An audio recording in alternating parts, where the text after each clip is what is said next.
আবুল আহাবকে ডাক দিয়ে বললেন, শোন রে আবুল আহাব, শুধুমাত্র কেবলমাত্র তোকে ধ্বংস করে দেইনি,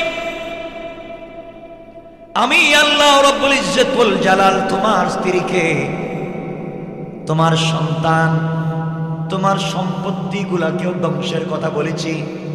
এর কারণ হলো আল্লাহর পয়গম্বর আখিরি জামানার নবী জনাবে মুহাম্মদুর রাসূলুল্লাহ সাল্লাল্লাহু আলাইহি ওয়াসাল্লামের কাছে আল্লাহ পাক যখন আয়াত নাযিল করে দিলেন, আল্লাহ জানাইয়া দিলেন, বন্ধুরে, ওয়ানজির আশিরাতাকাল আকরাবিন, তোমার নিকটাত্মীয় যারা কাছের মানুষ যারা, তাদের কাছে দিন পৌঁছে দাও, কালিমার দাওয়াত পৌঁছে দাও। এই সূরা শুআরার আয়াত নাযিল হয়ে যাওয়ার পরে আল্লাহর পয়গম্বর আখিরি জামানার নবী জনাবে মুহাম্মদ রাসূলুল্লাহ সাল্লাল্লাহু আলাইহি ওয়াসাল্লাম একদিন সকাল বেলা ঘুম থেকে উঠে সাফা পাহাড়ে উঠে গেলেন। সাফা পাহাড়ে উঠে ঘোষণা করলেন, ইয়া সাবাহা। এই কথা আরবের প্রচলন ছিল, তাদের সাহিত্য ছিল, বড় কোনো অঘটন ঘটলে পাহাড়ে উঠে সকালবেলা ডাক দেওয়া। আল্লাহর পয়গম্বর যখন সকালবেলা ঘুম থেকে উঠে ইয়া সাবাহা বলে ডাক দিলেন,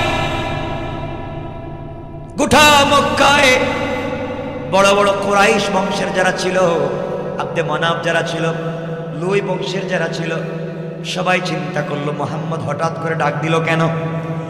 নিশ্চয়ই বড় কোনো খবর হবে, কোনো বিপত্তি হয়তো ঘটে গিয়েছে। আল্লাহর পয়গম্বর এতদিন পর্যন্ত দ্বীনের দাওয়াত গোপনে গোপনে দিতে লাগছিলেন।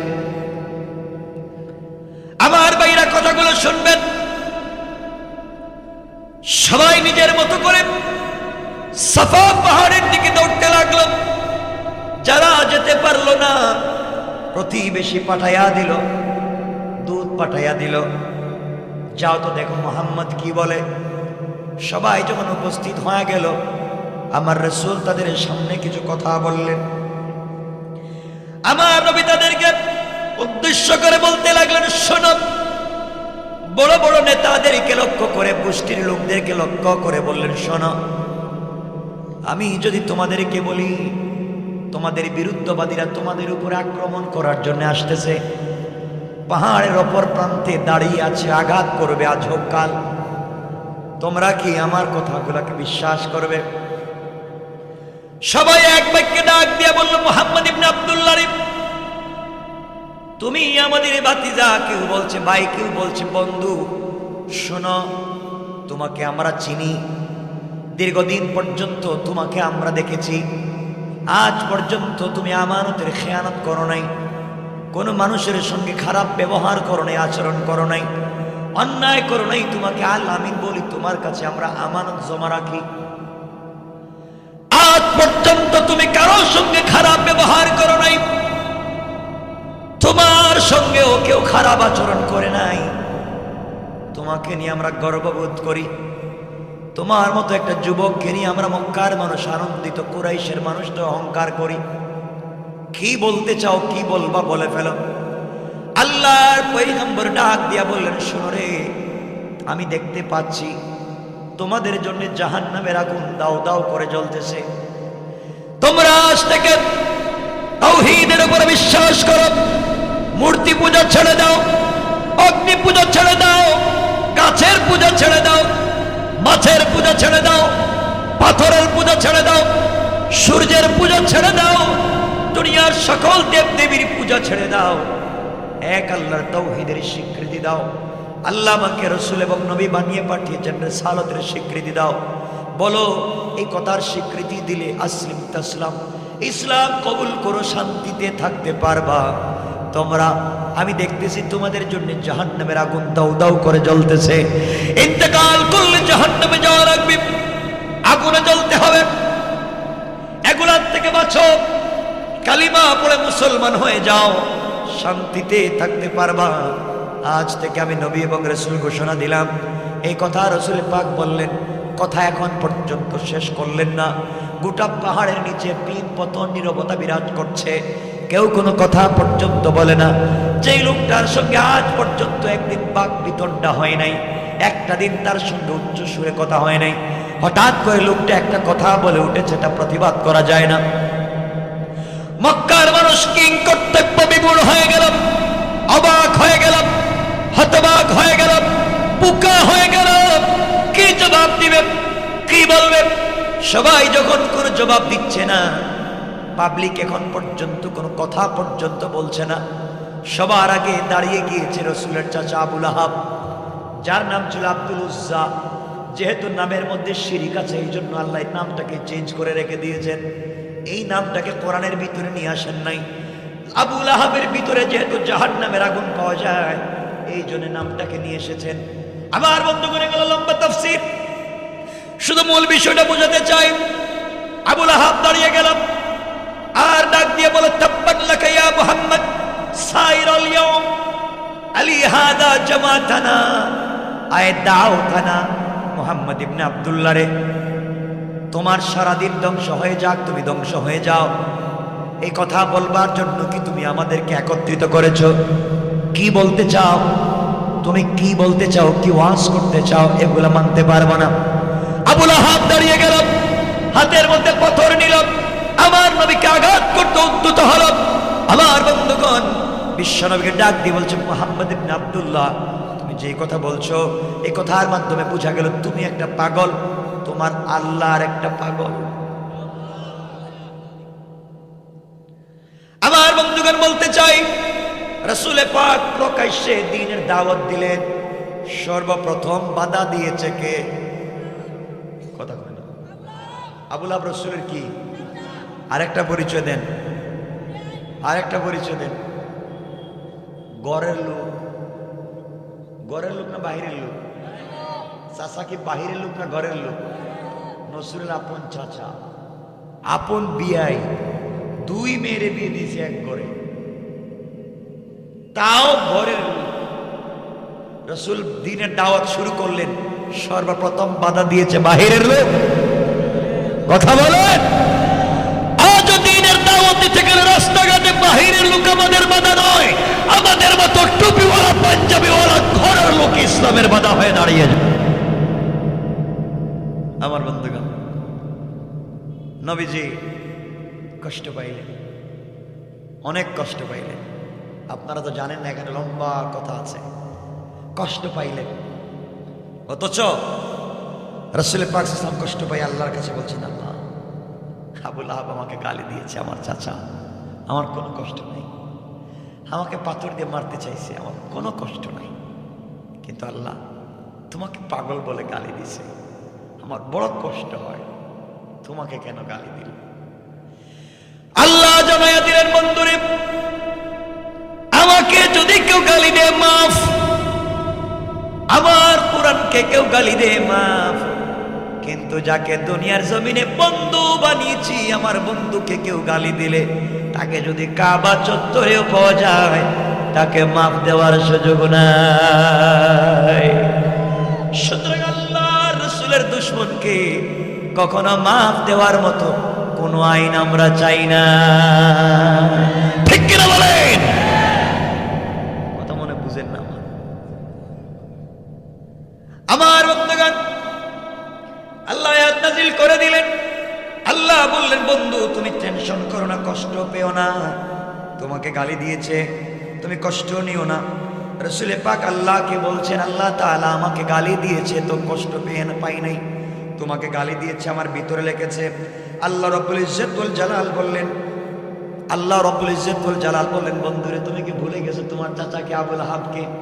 আবুল আহাব তো সেই লোক, আমার নবীজির জন্মের পরে প্রথম খবরটা আবুল আহাব পাবলিকের কাছে প্রচার করেছে। আবুল আহাব মিষ্টি বিতরণ করেছে। আবুল আহাব পাবলিককে বলছে, আমার ভাতিজা, আমার ভাইয়ের ছেলে, মনে করছিলাম ভাই দুনিয়ার জমিনে নাই, আল্লাহ আমার ভাইয়ের নাম রাখছে। এত বেশি খুশি হয়েছে আবুল আহাব, এত বেশি খুশি হয়েছে রাসূলের জন্মের পরে। আমার বন্ধুগণ, এই আবুল আহাব যখন রাসূল দ্বীনের দাওয়াত দিলেন, তখন বেঁকে গেল। মনে রাখবেন, যতদিন পর্যন্ত আপনি মিষ্টি মিষ্টি কথা বলবেন, সবাই আপনার বন্ধু। যেই দিন আপনি ইসলামের সত্য কথা বলতে যাইবেন, ওই দিন দেখবেন আপনার বন্ধু শত্রু হয়ে গিয়েছে। আমার ভাইরা, এক পর্যায়ে আল্লাহ আয়াত নাজিল করলেন, আবুল আহাবকে ধ্বংস। আস্তে আস্তে করে সংক্ষেপ করে বলতেছি, এই খবর চলে গেছে গা আবুল আহাবের স্ত্রী উম্মে জামিলের কাছে। আয়াত নাজিল হইছে কার উপরে? মুহাম্মদের কাছে আয়াত নাজিল হইছে কি? আয়াত নাজিল হইছে আমার বিরুদ্ধে, তোমারও বিরুদ্ধে, আমরা দুজন ধ্বংস। স্ত্রী দাঁড়িয়ে বলছে, উম্মে জামিল, এই ছেলে দুটো শোনো, এখন যাও, মুহাম্মদের 2 মেয়েকে তোমরা তালাক দিবা আর মুহাম্মদের দাড়ি ধরে মাটিতে ফালাইয়া পিটাইবা। একথা বলে হাতের মধ্যে 2টা পাথর নিছে। উম্মে জামিল নবীজির চাচি এবং বিয়াই, নিজের লোক। কিসের লোক? নিজের লোক। আমার মুসলমান বন্ধুগণ, গভীর মনোযোগ। হাতের মধ্যে পাথর নিয়ে আমার নবীজিকে আঘাত করবার জন্য যায়।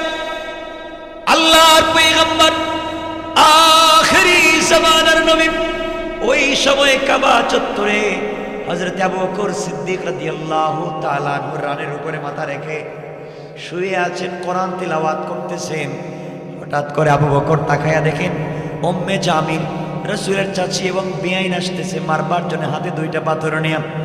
আবু বকর ডাক দিয়া বললেন, পয়গম্বরে আরবি, একজন মহিলা যদি আপনাকে আঘাত করে, একজন মহিলা যদি আপনার বিরুদ্ধে দাঁড়িয়ে যায়, এর চাইতে লজ্জার, এর চাইতে অপমানের কিছু হতে পারে না। পয়গম্বরে আরবি, আপনি বললে আমি তাকে ইচ্ছা মতো শাস্তি করতে পারি। আপনি যদি আমাকে অনুমতি দেন, আমি তাকে দুনিয়ার জমিন থেকে উঠাইয়া দেব। আল্লাহর পয়গম্বর বললেন, আবু বকর রে, যে আমি যে আল্লাহর জন্য এত এত কষ্ট করি, উম্মে জামিল এসেছে আমাকে আঘাত করার জন্য। আমার আল্লাহ বলেছেন, বন্ধুরে, কেউ যখন তোমাকে আঘাত করতে আসবে, কেউ যখন তোমাকে নির্যাতন করতে আসবে, ওই সময় তুমি আমার কোরআন থেকে তিলাওয়াত করতে থাকবা। আমি আল্লাহ তিলাওয়াতের বরকতে ওই কাফের থেকে তোমাকে হেফাজত করার জিম্মাদার। পড়েন সুবহানাল্লাহ। আমার বন্ধুগণ, উম্মে জামিল কাছাকাছি চলে আসলো। বিশ্বনবী আবু বকরের রানের উপরে মাথা রেখে শুয়ে আছেন। উম্মে জামিল কাছাকাছি এসে নবীজির সামনে দাঁড়ায়া আবু বকরকে ডাক দিয়ে বলছে, আবু বকর, তুমি একা একা বসে আছো, তোমার বন্ধু কোথায়?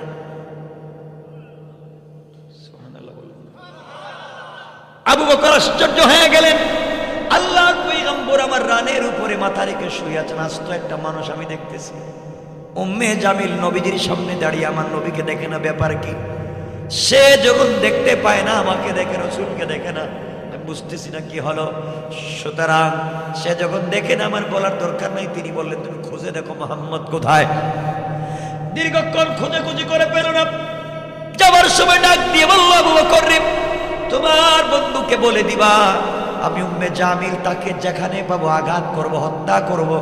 হুমকি দিয়ে যখন চলে যাচ্ছে, যখন চলে যায়, আবু বকর আমার নবীকে জড়ায়া কপালে চুম্বন করে চোখের পানি ছেড়ে ডাক দিয়ে বলছেন, পয়গম্বর আরবি, আপনি বলেন তো দেখি, এই মুহূর্তে আপনাকে আমি দেখি, আপনার তেলাওয়াত আমি শুনি, উম্মে জামিল আপনার সামনে দাঁড়িয়ে আমাকে দেখে আপনাকে দেখেন, এর কারণ কি? আল্লাহর পয়গম্বর ডেকে বললেন, আবু বকর রে, আমার আল্লাহ বলেছেন, যখন কোন কাফের আঘাত করবার জন্য আসবে, ওই সময় যদি আমি কোরআন থেকে তেলাওয়াত করি, আল্লাহ বলেছেন, হিজাবাম মাসতুরা, আকাশ থেকে একটা গোপন পর্দা পাঠায়া আমার আর কাফেরের মধ্যখানে পার্টিশন সৃষ্টি করে দেন। এই জন্য কোন কাফের আমাকে দেখতে পারে না। আল্লাহু আকবার। এর প্রমাণ অনেক জায়গা আছে।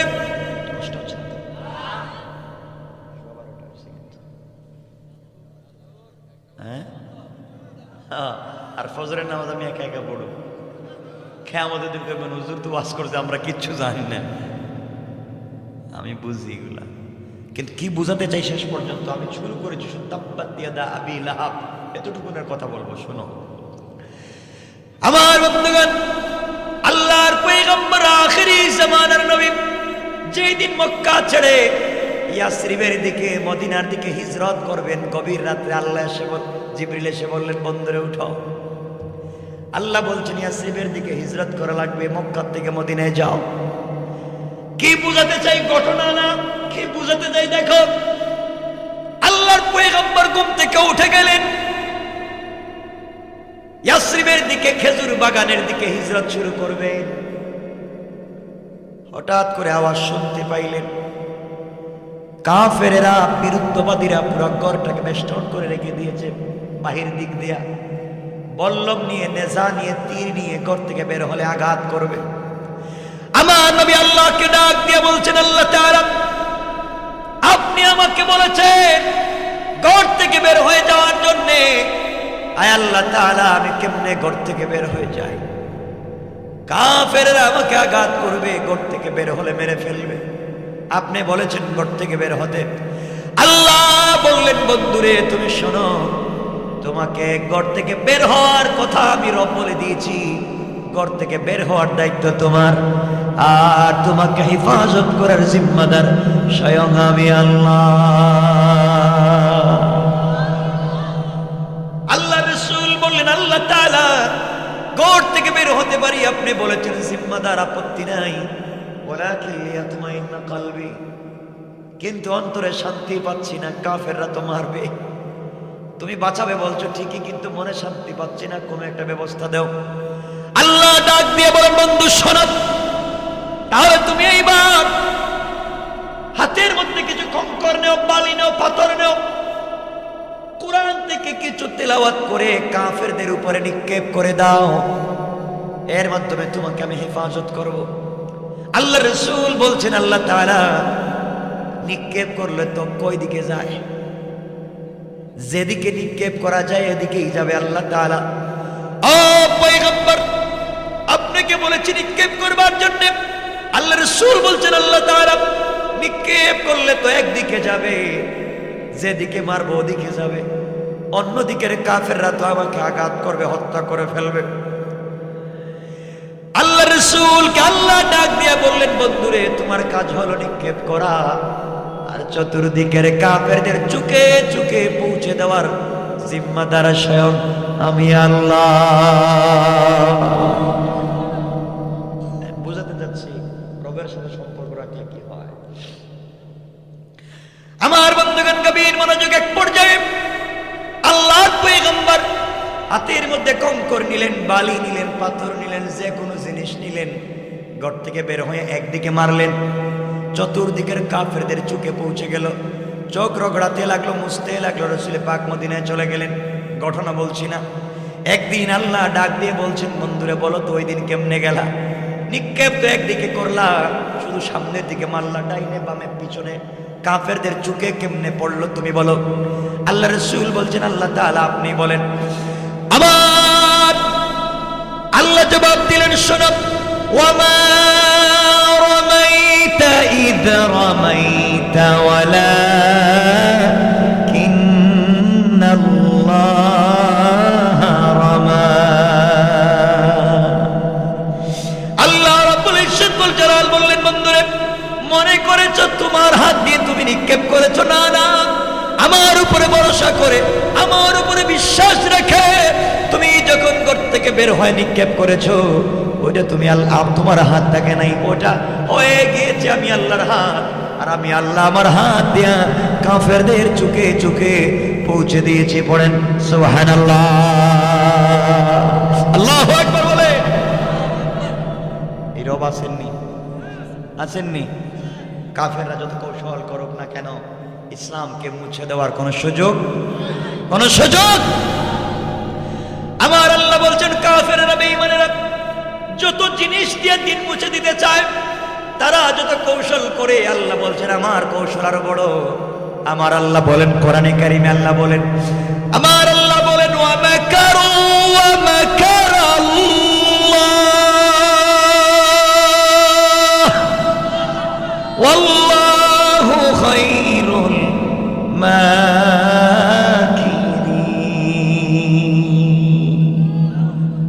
আল্লাহ রাব্বুল ইজ্জত ওয়াল জালাল ডাক দিয়ে বললেন, দুনিয়ার মানুষেরা, কাফের বেঈমানরা দিনকে মুছে দেওয়ার যত কৌশল করে, আমি আল্লাহর কৌশল তো আর বড়, আল্লাহর কৌশল আরো বড়। আল্লাহর এক জায়গায় বলেন সূরা নিসায়, ইন্না কাইদাশ শাইতানি কানা দাঈফা। আল্লাহ রাব্বুল ইজ্জত ওয়াল জালাল বললেন, কাফেরেরা ইসলামকে মুছে দেওয়ার যত কৌশল করে না কেন, সবগুলা কৌশল আমি আল্লাহর কাছে মশা মাছির ঘরের চাইতে আরো বেশি দুর্বল। কোন সুবহানাল্লাহ, আল্লাহু আকবার বলে। কষ্ট হচ্ছে আমার বন্ধুগণ? এক পর্যায়ে আবু লাহাব খেপে গেছে। নবীজি গেলেন উক্কাজের মেলায় দিনের দাওয়াত দিতে। নবীজি সব জায়গায় দিনের দাওয়াত দিতে গেছেন। তুফাইল ইবনে আমর আদ-দাওসী রাদিয়াল্লাহু তাআলা, তিনি বাচ্চা ছিলেন, বাবার সঙ্গে মেলা দেখতে গিয়েছিলেন। গিয়ে শুনেন এক লোক বলতেছে, ও মেলার মানুষ, একটু থামো না গান বাজনা, আসলিম তাসলাম, ইসলাম কবুল করো, শান্তিতে থাকবা। এমন সময় একটা লোক পিছন থেকে বলছে, ও মেলার মানুষ, ও পাগল, ওর কথা শোনা যাবে না। তো তুফাইল বলেন, আমি আমার বাপকে বলছি, আব্বা জান, একটা লোক দেখলাম কত সুন্দর করে কি জানি বলতেছে, আর আরেকটা লোক পিছন দিক থেকে বলল, এটা পাগল পাটপার, আপনি বলেন তো, বুঝলাম না এই লোকটাকে। তুফাইল বলেন, আব্বা বলছেন যে লোকটা বলছে আসলিম তাসলাম, এই লোকটার নাম মুহাম্মদ ইবনে আব্দুল্লাহ, আর যেই লোকটা পিছন দিক থেকে বলছে ওটা পাগল, এই হচ্ছে তার চাচা আবু লাহাব। নাউজুবিল্লাহ বললেন। রাসূল দিনের দাওয়াত দিলেন বাহিরে, বাধা দিছে কে? ঘরের লোক। বাধা দিছে কে? ঘরের লোক। এজন্য আজকে দিনের কাজে সব থেকে বড় বাধা ঘরের লোক, ঠিক কিনা বলেন? বাহিরের মানুষকে দোষ দিয়ে লাভ নাই। আমার বন্ধুগণ, তাই যদি হয়, এই জন্যই জমিনকে ঠিক রাখতে গেলে, এই জমিনকে সুন্দর করতে গেলে, এই সমাজকে প্রতিষ্ঠা করতে গেলে আমরা আল্লাহর কাছে বলবো, আল্লাহ তাআলা তুমি বলেছ জমিনের মধ্যে কোনো নবী দিবা না, নবীর রাস্তাকে বন্ধ করে দিয়েছো, আমরা রাজি মানি। আল্লাহ কিন্তু তুমি তো বলো নাই দুনিয়ার জমিনে আর ওমর দিবা না, এই কথা বলো নাই। আল্লাহ তাআলা এই গোটা দুনিয়াকে সোজা রাস্তায় নিয়ে আসতে হলে এই জমিনে একজন ওমরের দরকার আছে না? না, একজন ওমরের দরকার। ওমর কে? ওমর কোন ইউনিভার্সিটির স্টুডেন্ট না, ওমর রাসূলের পাকের ছাত্র, রাসূলের কাছে কোরআন শিখেছেন। আপনারা কষ্ট পায়েন না আমার কথায়? আপনারা কোরআনকে বানিয়েছেন মক্তবে বাচ্চাদের পড়াবার বই, কোরআনকে বানিয়েছেন তাবিজার কবজ দেওয়ার বই, কোরআনকে বানিয়েছেন জানাজার জিয়ারত করার বই, কোরআনকে বানিয়েছেন শবে বরাতের শবে কদরে খতম পড়ার বই, কোরআনকে বানিয়েছেন কেউ মরে গেলে তার বাড়িতে 10 জন মিলে খতম পড়ে 300 টাকা করে পাওয়ার বই। কথা কম না কেন? এগুলা কোরআনে শুধু নাই। আল্লাহ বলছেন তোমরা physiology, biology, chemist, druggist, social science, medical science, general science, Quranic science, math, কোন বিষয় সূর্য ঘুরে না চন্দ্র ঘুরে, দুনিয়ার নিচে কি আছে, আসমানের উপরে কি আছে, পৃথিবীর কোথায় কি আছে, বিজ্ঞান কি বলে, আল্লাহ বলছেন তিবিয়ানান লিকুল্লি শাই, সব কিছুকে পূর্ণাঙ্গভাবে কোরআনে আল্লাহ বর্ণনা করে দিয়েছে, ঠিক কিনা বলে? কোরআনে আছে না নাই?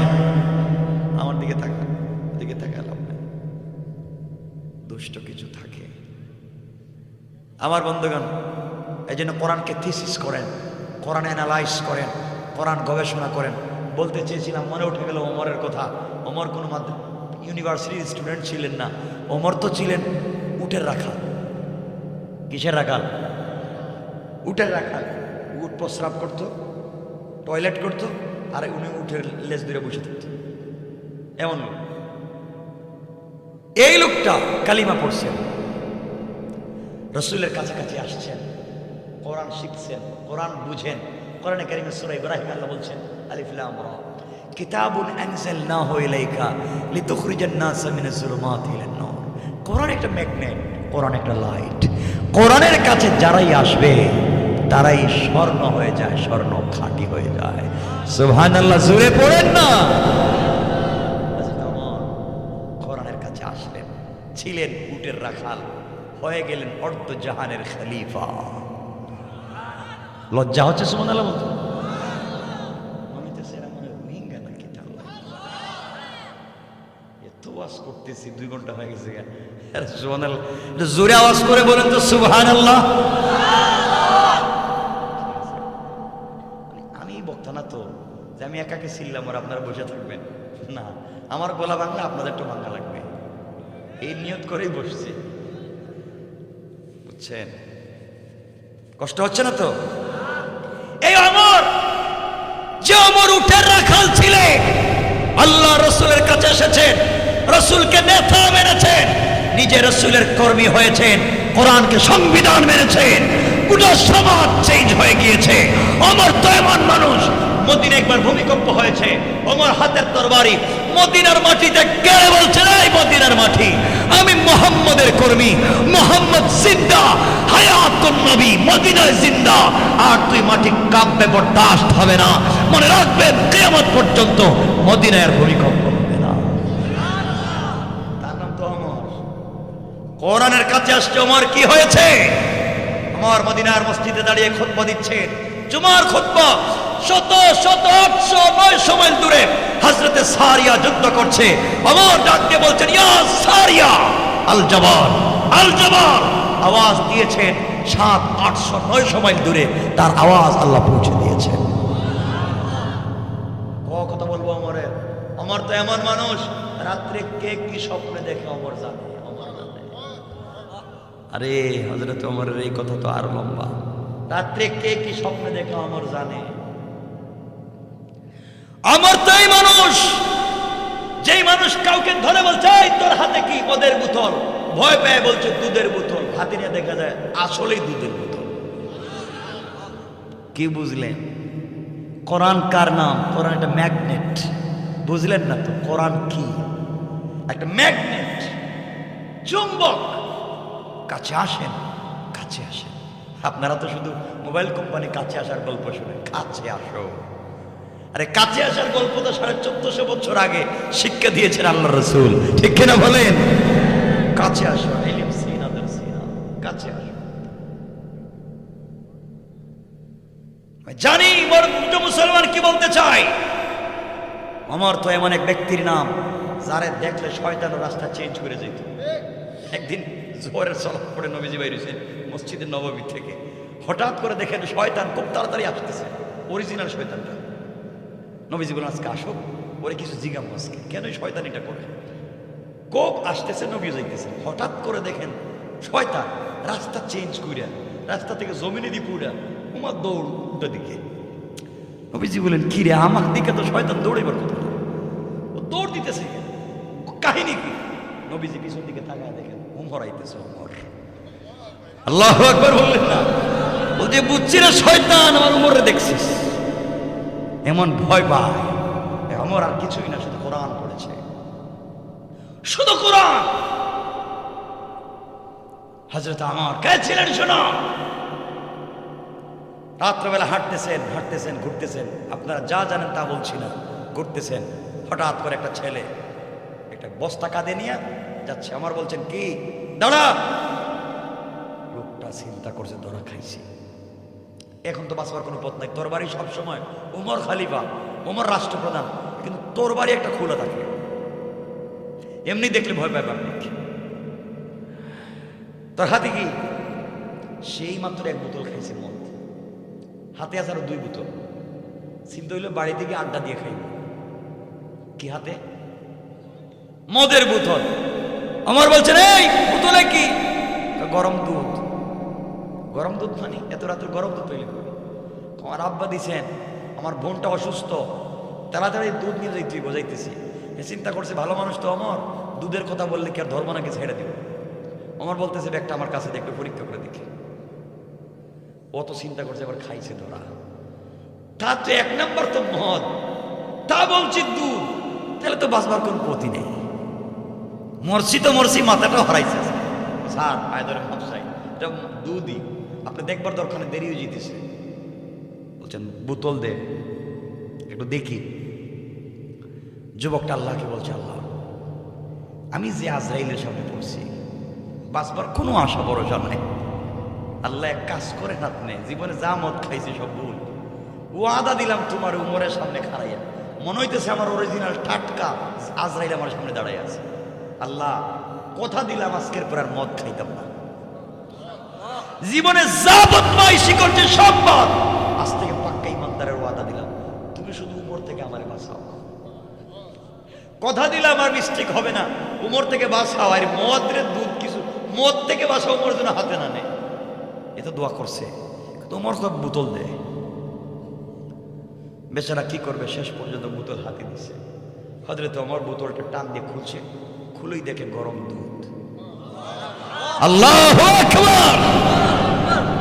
আমার বলে যা বাচ্ছিস, ঠিক মতোই বলছিস, দুধ দেখতেছি। ও ধরছে পায়ে, হুজুর স্যার মদ ছিল, দুধ ছিল না, আপনার ভয় আল্লাহর কাছে দোয়া করছি, আল্লাহ মদের দুধ বানাই দিছে।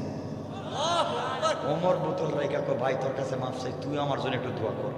তোর দোয়া যেমন ডাইরেক্ট কবুল হয়ে যায় তা তো জানি না, আমার চাইতে তো তুই আরো বহুত বড় পীর, তুই আমার জন্য দোয়া কর। আমার তাই মানুষেরা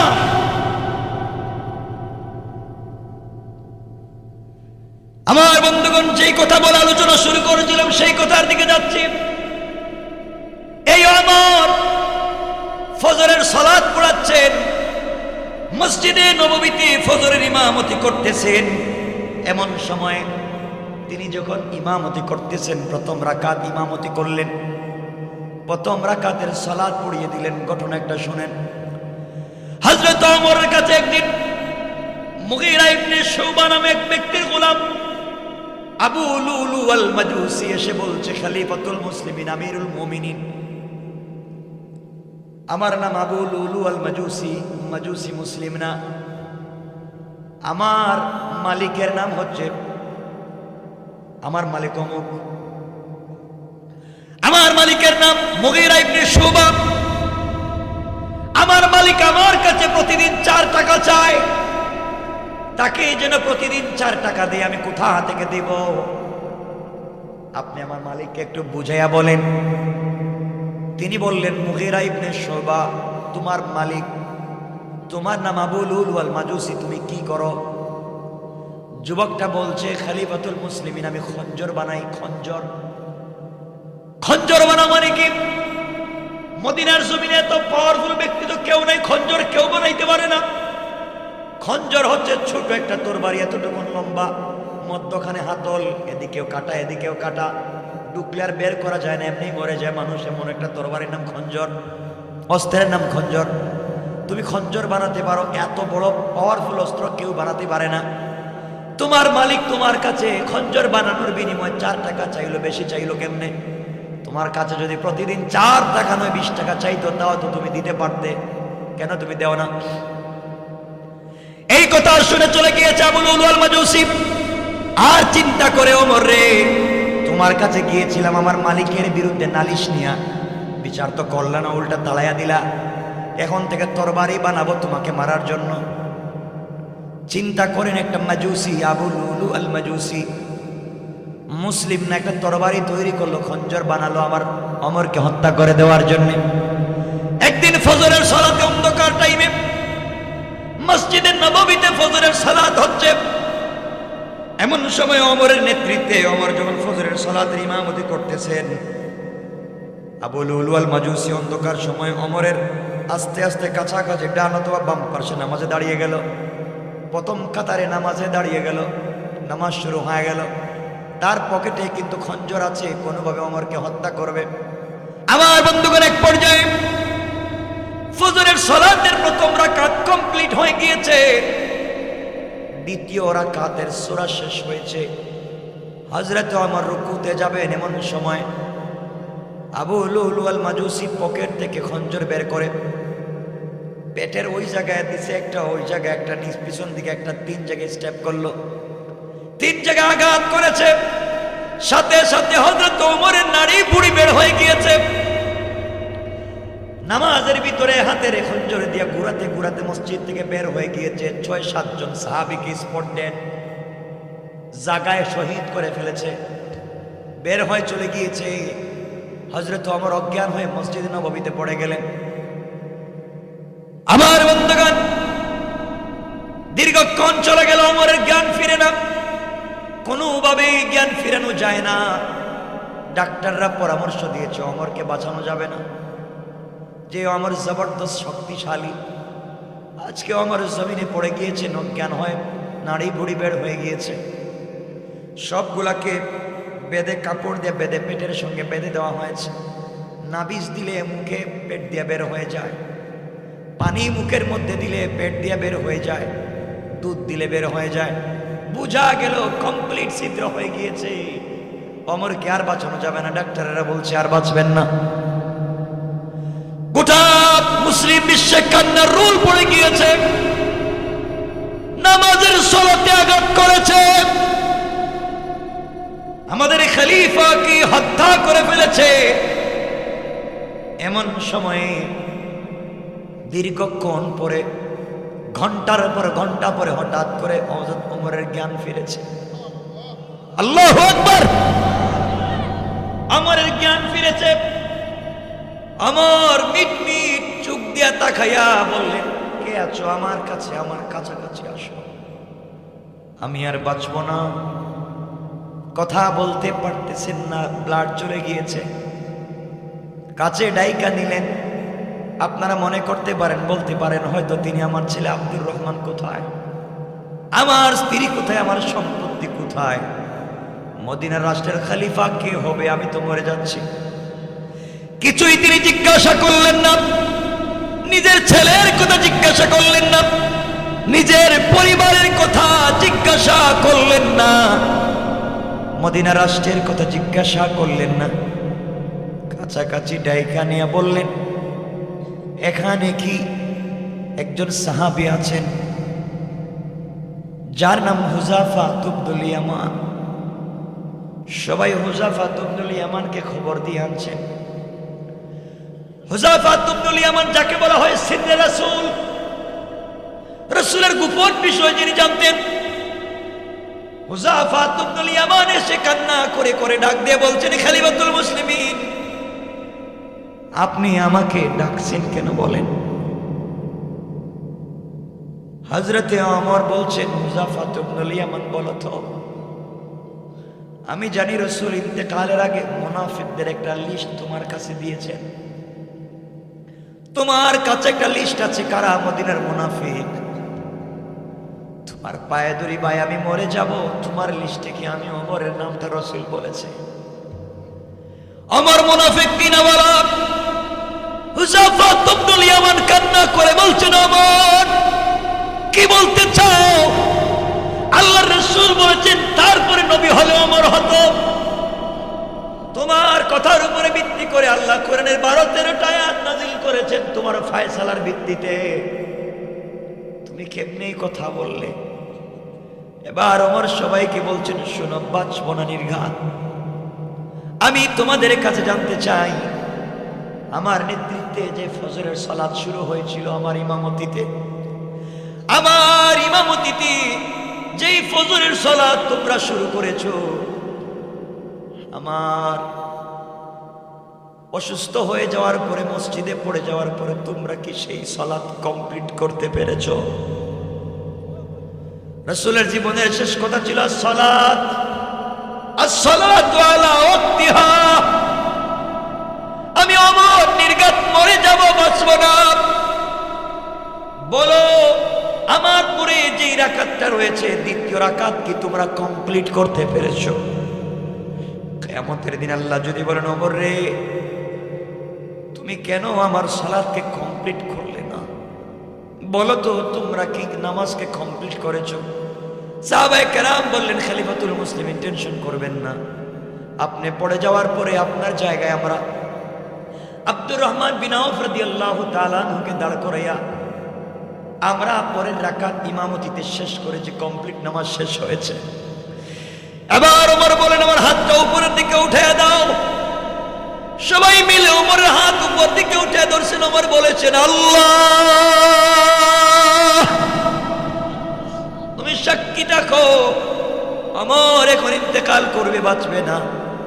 ওমর ইন্তেকালের আগেও তোমার সালাতকে মসজিদে নববীতে কায়েম করে আসতেছে। আমার বন্ধুগণ, আজ আমাদের মধ্যে সেই সালাত নাই, দুনিয়ার জমিনে বিভক্ত হয়ে গিয়েছি।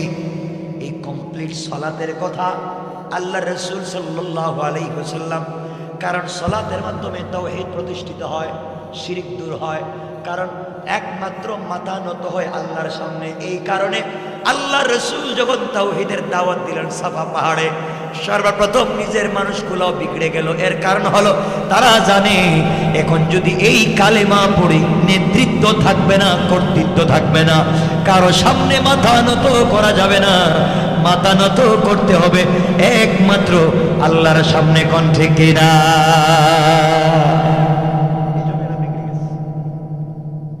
আজকে আমরা সেই সালাতকে বুঝিনি, রাসূল পাকের কমপ্লিট দাওয়াতকে আমরা বুঝিনি। সুতরাং লম্বা করতে চাই না, সবাই বিগড়ে গিয়েছে। যে মানুষগুলো আলামিন বলেছে, যে মানুষগুলো বিশ্বস্ত বলেছে, যে মানুষগুলো নিজের মানুষ মনে করেছে, এই মানুষগুলো বিগড়ে গেল কালিমার দাওয়াত দেওয়ার কারণে। তারা বুঝেছে এই কালিমার পাওয়ার কি। ঠিক কিনা বলে? আমরা বুঝিনি, আমরা পনে একটা হয়ে গিয়েছে। আপনাদের কষ্ট হচ্ছে, আমি আর লম্বা করবো না ভাই, না লম্বা করা যাবে না, না না না, আর 2 ঘন্টা হয়ে গেছে, কিন্তু বলেন না না, লম্বা করবো না। এখন শেষ কথা আমি আলোচনা এখানে রেখে দিতে চাই। আপনারা বসেন, বসে আছেন, একটা হয়ে গেছে, এ তো ঠান্ডার মধ্যে বসে আছে, এটাই ভালো। কষ্ট হচ্ছে না তো আপনাদের? না তো বলবেন না। আলোচনা আমি এখানে রেখে দিতে চাই। যাওয়ার না বাবা,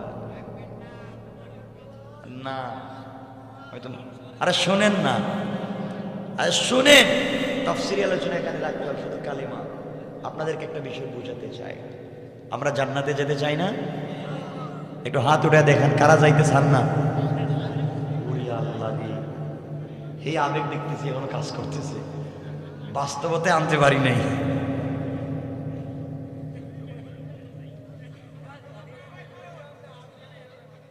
জান্নাতে যেতে চাই তো ইনশাআল্লাহ, আওয়াজ করে বলেন ইনশাআল্লাহ।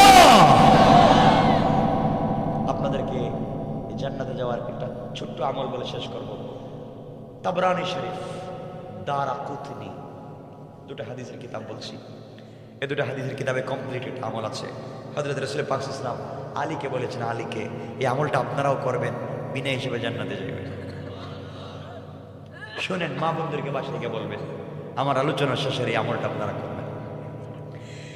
আমার মুসলমান বন্ধুগণ, গভীর মনোযোগ।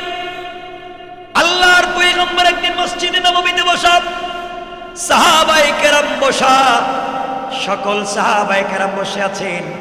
নবীজি আলীকে ডাক দিয়া বলেন, আলী আসো আসো, কাছে আসো। হযরতে আলী আল্লাহর রাসূলের কাছে পৌঁছে গেলেন। কাছে বসবার পরে আমার নবীজি আলীকে ডাক দিয়ে বলছেন, আলী, ও আলী, তুমি কি জান্নাতে যেতে চাও? আলী বলছেন, অবশ্যই জান্নাতে যেতে চাই। আল্লাহর রাসূল বললেন, আলী রে, জান্নাতে যদি যেতে চাও, প্রতি রাত্রে তুমি 4000 দিনার আল্লাহর রাস্তায় দান করে তারপরে ঘুমাইবা। ও আলী, প্রত্যেক রাত্রি তুমি যদি 4000 দিনার আল্লাহর রাস্তায় দান করে ঘুমিয়ে যাও, কথা দিলাম তোমাকে আমার হাতে হাউজে কৌসারের পানি পান করাবো। কিয়ামতের দিনে আল্লাহর আরশে আজিমের নিচে জায়গায় ছায়ায় বসে বসে বিনা হিসাবে জান্নাতে যেতে পারবে। কোন সুবহানাল্লাহ। আলী বললেন, পয়গম্বর আরবি, প্রত্যেক রাত্রি 4000 দিনার 4000 টাকা দান করতে হবে। আমার তো 1 মাসে ঘরের চুলায় আগুন জ্বলে না, 1 মাস চলে যায় ঘরের চুলায় আগুন জ্বলে না, আর আপনি বলতেছেন প্রতি রাত্রে 4000 দিনার দান করতে হবে জান্নাতে যেতে হলে। আল্লাহর রাসূল বললেন, শোনো রে আলী, তুমি যদি প্রতি রাত্রে ঘুমাতে যাওয়ার আগে, বেডে যাওয়ার আগে 4 বার সূরা ফাতিহা পড়ে ঘুমিয়ে যাও, 4 বার সূরা ফাতিহা পড়লে 4000 দিনার আল্লাহর রাস্তায় দান করার সওয়াব পেয়ে যাবে। আল্লাহু আকবার। সহজ ইসলামের পরে মানতেছে হালকা হুজুর কি কোন আপনি আর কিছু কোন। এবার আমার নবী বললেন আলী রে, তুমি যদি বিনা হিসাবে জান্নাতে যেতে চাও, আমার সঙ্গে জান্নাতুল ফিরদাউসে থাকতে চাও, ও আলী প্রত্যেক রাত্রে অবশ্যই অবশ্যই তুমি 30 পারা কোরআন খতম করে ঘুমাইও। আলী বলছেন পয়গম্বরে আরবি, প্রত্যেক রাত্রে যদি 30 পারা কোরআন পড়তে যাই দিলে ঘুমাইব কখন? আল্লাহ রাসূল বলেন আলী রে, বেডে যাওয়ার আগে 3 বার যদি সূরা ইখলাস বিসমিল্লাহ সহ পড়ে ঘুমিয়ে যাও, তোমার আমলনামায় আমার আল্লাহ 30 পারা কোরআন খতমের সওয়াব দিয়ে দিবেন। কোন সুবহানাল্লাহ। এবার আলী বললেন আল্লাহর পয়গম্বর আরো কিছু আমাকে আপনি উপদেশ দেন। আল্লাহ রাসূল বলেন আলী তাহলে শোনো, 3 নাম্বার ওসিয়ত হলো, 3 নাম্বার উপদেশ হলো, আলী রে তুমি ঘুমানোর আগে জান্নাতের মূল্য পরিশোধ করে ঘুমাও। জান্নাতের মূল্য না দিয়ে ঘুমাতে যাইও না, বিপদ আছে। হযরতে আলী বলছেন পয়গম্বরে আরবি, জান্নাতের মূল্য আমি দেব কেমনে? আপনিই তো বলেছেন জান্নাতের এক একটা পাথর গোটা আসমান জমিন বিক্রি করে দিলেও হবে না। জান্নাতের এক একটা পাথর এক একটা দামি জিনিস দুনিয়ার বিক্রি করে দিলেও হবে না। আমি কেমনে জান্নাতের মূল্য পরিশোধ করে ঘুমাবো? পয়গম্বরে আরবি আপনি বলেছেন জান্নাতের ভিতরে জবরদস্তি ইয়াকুত মণিমুক্তা পাথর দিয়ে তৈরি করা হবে ঘর। এক একটা পাথর আসমান জমিন লৌহ কলম আরশ কুরসি সব বিক্রি করলেও দাম হবে না। আর আপনি বলছেন প্রত্যেক রাত্রে জান্নাতের মূল্য পরিশোধ করব, আমি তো পারবো না। আল্লাহ রাসূল বলেন আলী তাহলে শুনো শুনো, তুমি যদি প্রত্যেক রাত্রে ঘুমাবার আগে 3 বার দুরূদ শরীফ পড়ে ঘুমিয়ে যাও, 3 বার দুরূদ শরীফ যদি পড়ো, জান্নাতের মূল্য পরিশোধ হয়ে যাবে। সাহাবায়ে কেরাম বলতেছেন ঠিক আছে আজকের ওয়াজ সহজ, জান্নাতে যাওয়া যায়। আমার বন্ধুগণ দারাকুতনিতে লিখে মনে রাখবেন, দারাকুতনিতে হাদিস নিয়ে এসেছেন। হযরতে আলী বলছেন ইয়া রাসূলুল্লাহ আমাকে আরো কিছু ওসিয়ত করুন। এবার রাসূল বললেন শোনো ও আলী, তোমাকে আরেকটা ওসিয়ত করতেছি, তুমি প্রত্যেক রাত্রে ঘুমাতে যাওয়ার আগে 1 রাত ঝগড়া মিটিয়ে ঘুমায়ো। 2 জন ভাই মারামারি লেগে গেছে, স্বামী স্ত্রীতে ঝগড়া লেগে গেছে, গ্রামে গ্রামে বন্ধুয়ে বন্ধুয়ে মারামারি লেগে গিয়েছে, এই মারামারিটা মিটাইয়া ঘুমাতে যাইও। হযরতে আলী বলছেন পয়গম্বর প্রতিদিন কি মারামারি হয়? আমি কই খুঁজবো মারামারি? প্রতিদিন কোথায় মারামারি হচ্ছে আমি কোথায় গিয়ে খুঁজবো? আল্লাহ রাসূল বলছেন আলী রে, ঝগড়া মিটাইয়া দিলে যে সওয়াব, তুমি যদি প্রত্যেক রাত্রে ঘুমাতে যাওয়ার আগে মাত্র 10 বার আস্তাগফিরুল্লাহ পড়ো আর ঘুমায়া যাও, ঝগড়া বিবাদ মিটাইয়া দিলে যে সওয়াব, এই সওয়াব আল্লাহ তোমার আমলনামায় দিয়ে দিবে। আল্লাহ রাসূল বলছেন আলী আমার 5 নাম্বার উপদেশ, আমার 5 নাম্বার ওসিয়ত, তুমি প্রত্যেক রাত্রে ঘুমাতে যাওয়ার আগে একটা মকবুল উমরা একটা মকবুল হজ করে ঘুমাইও। আলী বলছেন পয়গম্বর আরবি কই মদিনার কই মক্কা, প্রত্যেক রাত্রে একটা মকবুল উমরা মকবুল হজ করে ঘুমাবো, এত সময় কোথায় পাবো? আল্লাহ রাসূল বলছেন আলী তুমি যদি প্রতি রাত্রে ঘুমাতে যাওয়ার আগে 4 বার কালিমায়ে তাওহীদ তামজিদ পড়ে ঘুমিয়ে যাও, একটা মকবুল হজ এবং মকবুল উমরা করার সওয়াব আল্লাহ তোমার আমলনামায় দিয়ে দিবে। আমার বন্ধুগণ আমি যে কথা বলে আলোচনা এখন শুরু করতে যাচ্ছি, আমি আপনাদের কাছে জানতে চাই আমরা সকলে মুসলমান কিনা? বলেন না কেন?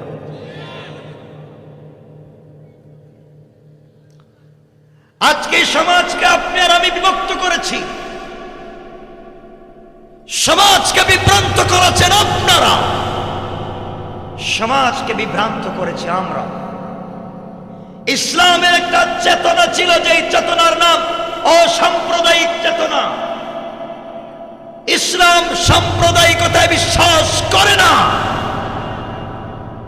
সেই অসাম্প্রদায়িক চেতনার ইসলামকে আমরা ব্যক্তি স্বার্থে, দলের স্বার্থে ব্যবহার করেছি।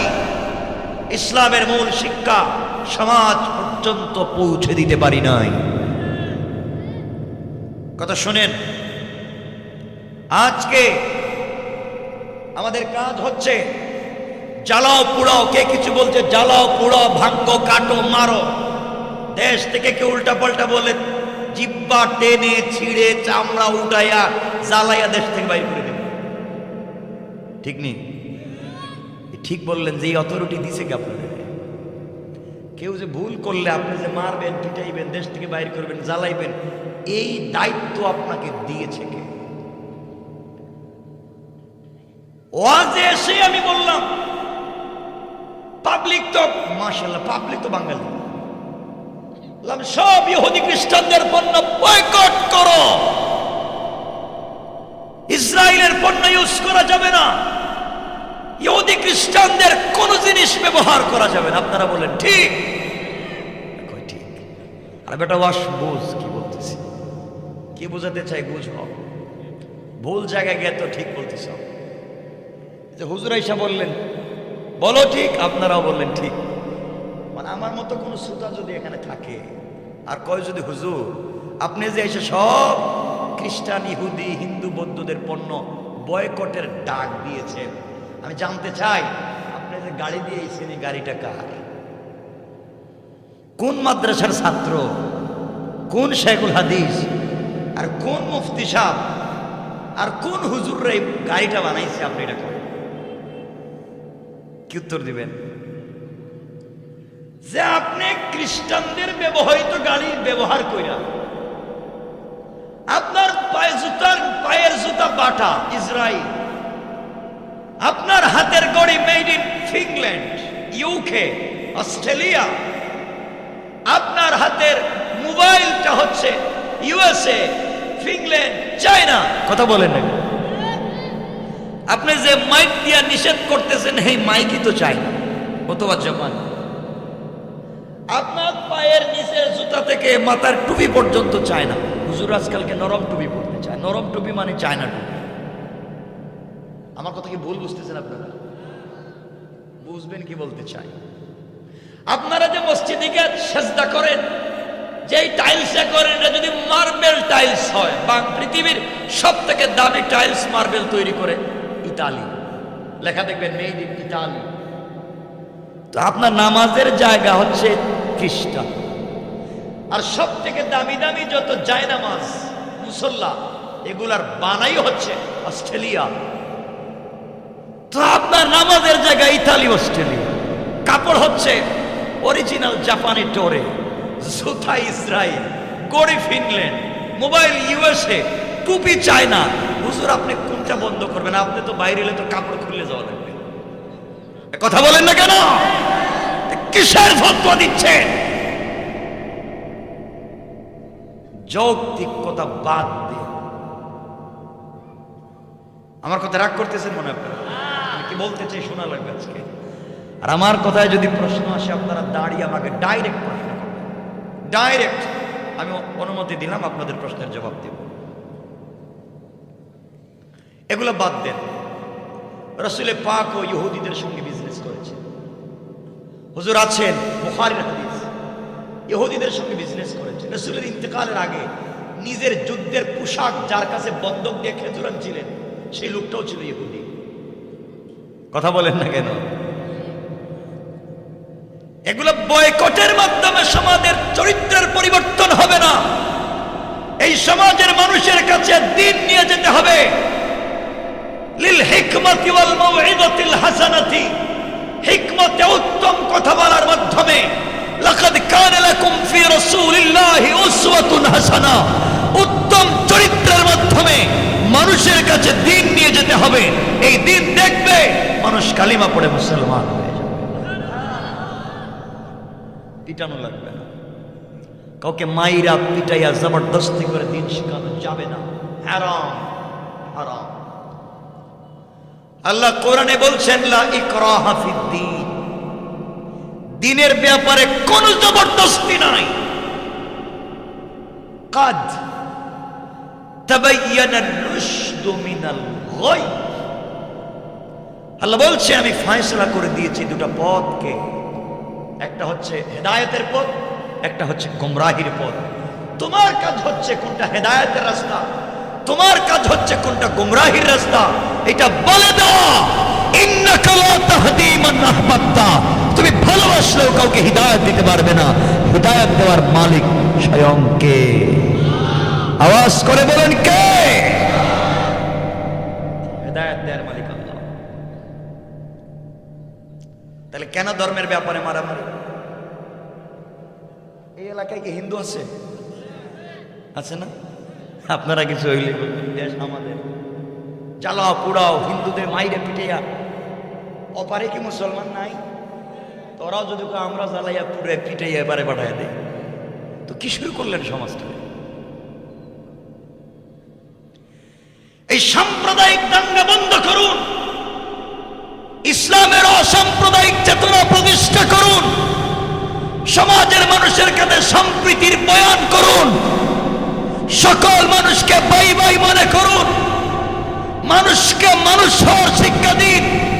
ধর্মের শিক্ষা পরে আমি কোন ধর্ম পালন করি সেটা পরে বুঝান, আগে মানুষ কিনা এটা দেখে। কথা বলেন না কেন? মানুষ হওয়া লাগবে। কথাগুলা বলা কষ্ট নিয়ে বলতেছি। কেন বললাম দেখেন, আপনারাই সব ফিতনা তৈরি করেন, আমরাও করি। আমি বলি কষ্ট হচ্ছে আপনাদের?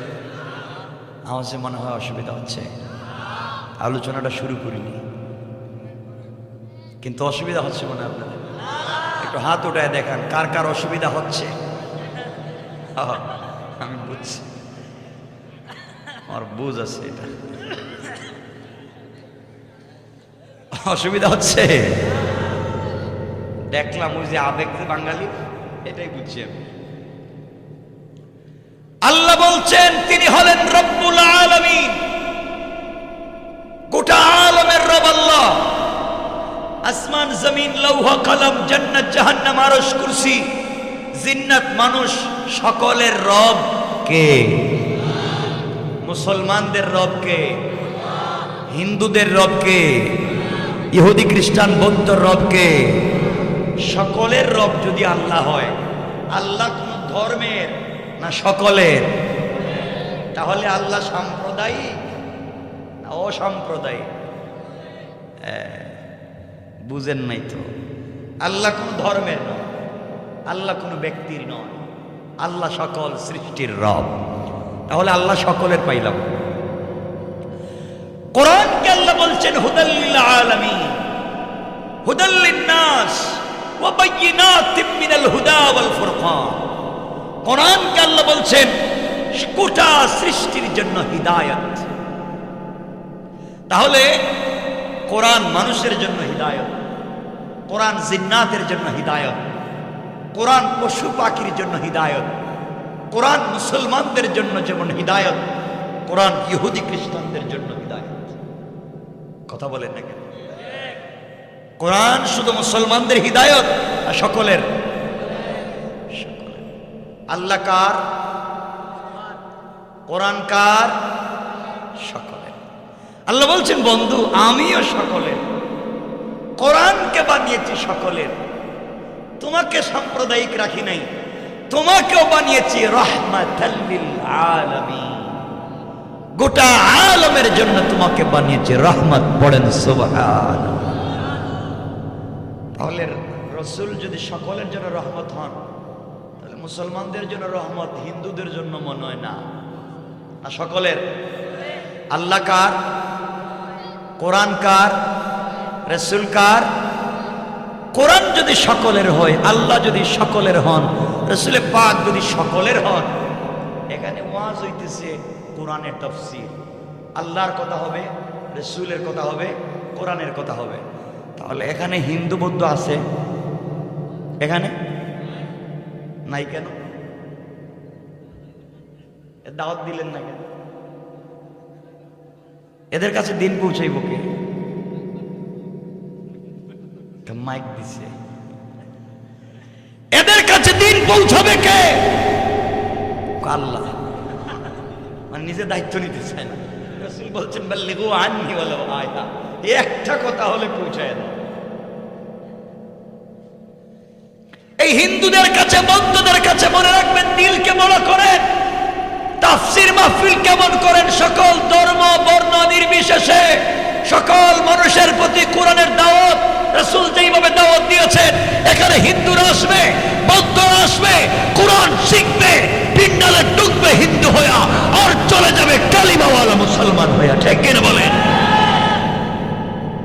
চাই এমন একটা দুনিয়া, চাই এমন একটা দুনিয়া চাই, কোরআনের আওয়াজ হবে সকলের প্রতি সমান, সকলে বুঝো।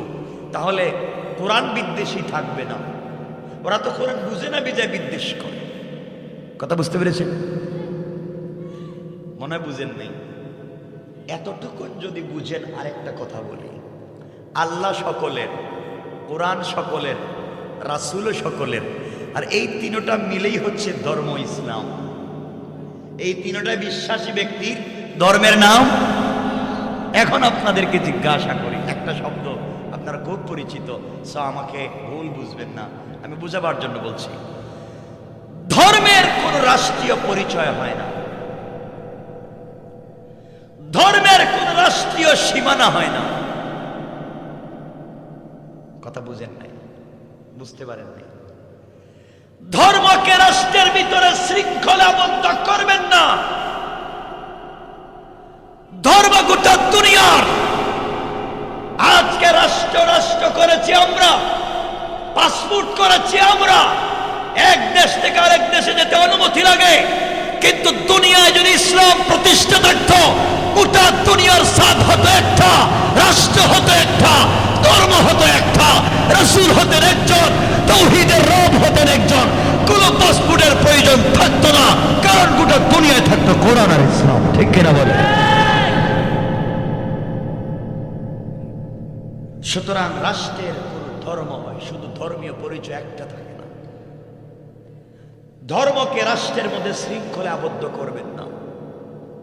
কারণ বাংলাদেশে আপনি আমি মুসলিম সংখ্যাগরিষ্ঠ, সংখ্যাগরিষ্ঠ না, বুঝেননি আমার কথা? হিন্দুরা এখানে সংখ্যালঘু, তাই বলে আপনি সংখ্যাগরিষ্ঠ হওয়ার কারণে আপনি মনে করলেন যা আছে সব আমার, কিন্তু জানেন না আপনি শুধুমাত্র বাংলাদেশের 56,000 বর্গ মাইল পার হয়ে ওপারে গেলেই আপনি সংখ্যালঘু, হিন্দুরা সংখ্যাগরিষ্ঠ। বলেন কথা? শুধু ভারতে গেলেই আপনি সংখ্যালঘু, হিন্দুরা সংখ্যাগরিষ্ঠ। বাংলাদেশে আপনি সংখ্যাগরিষ্ঠ হওয়ার কারণে কোন সংখ্যালঘু হিন্দুকে যদি অন্যায়ভাবে কষ্ট দেন, তাহলে ভারতের সংখ্যাগরিষ্ঠ হিন্দুরাও অন্যায়ভাবে মুসলমানদেরকে কষ্ট দিতেই পারে। বাংলাদেশের সংখ্যালঘু বৌদ্ধদেরকে যদি আপনি অন্যায়ভাবে কষ্ট দেন, তাহলে বার্মার সংখ্যাগরিষ্ঠ বৌদ্ধরা ওই দেশের সংখ্যালঘু মুসলিমদেরকেও কষ্ট দিতে পারে। আমার ওয়াজ বুঝেন আপনারা? এইবার বাংলাদেশের ইহুদি খ্রিস্টানকে যদি আমরা কষ্ট দিই অন্যায়ভাবে, তাহলে ইসরায়েলে প্যালেস্টাইনের মুসলমানদেরকে ইহুদিরা কষ্ট দেবে। ইউকে, ইউএসএ, অস্ট্রেলিয়ায়, ফ্রান্সে 1%, 2% মুসলিমদেরকে খ্রিস্টানরা কষ্ট দিবে। সুতরাং গোটা দুনিয়ায় ছড়িয়ে ছিটিয়ে থাকা আমার মুসলমান ভাইকে নিরাপদে যদি রাখতে হয়, বাংলাদেশের সংখ্যালঘুরাও আমাদের কাছে নিরাপদে থাকতে হবে। কথা বলেন, কথা বলেন। এতটুকু তো বুঝছেন, এই অষ্টটুকু তো বুঝছেন আপনারা? আচ্ছা,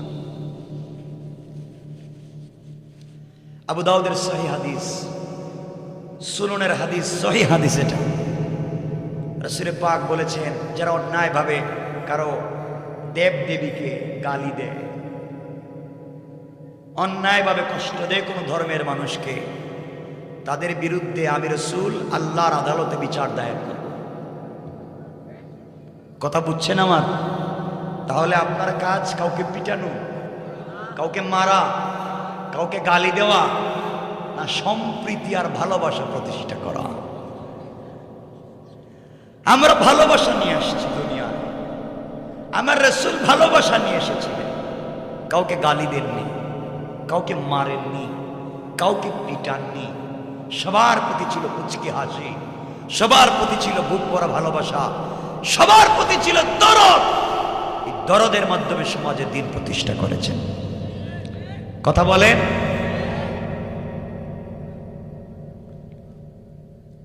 সুতরাং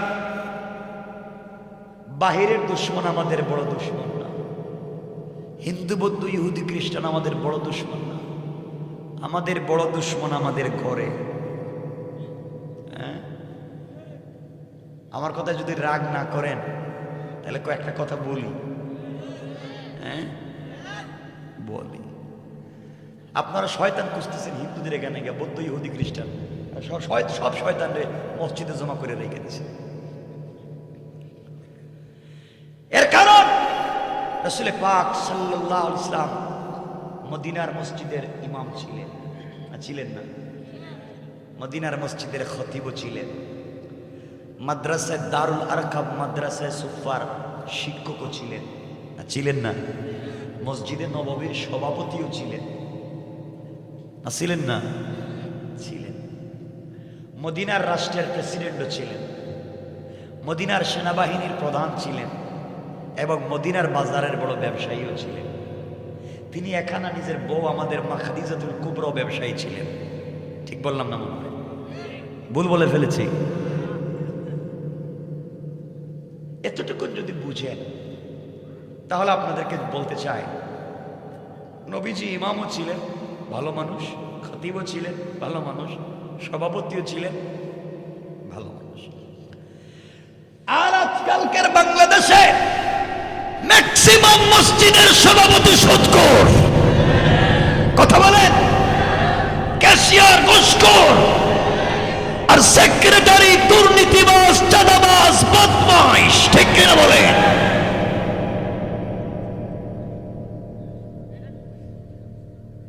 মসজিদ কার হাতে উঠাই দিচ্ছে? এখানে অনেক মুরব্বী আছেন যাদের মুখের দাড়ি সাদা, এখনো আজান হলে আপনি মসজিদে যান না, আজানের পরে নামাজের সময় আপনি চার দোকানে বসে টেলিভিশন দেখেন। শয়তান তো খুঁজে পাইতেছে।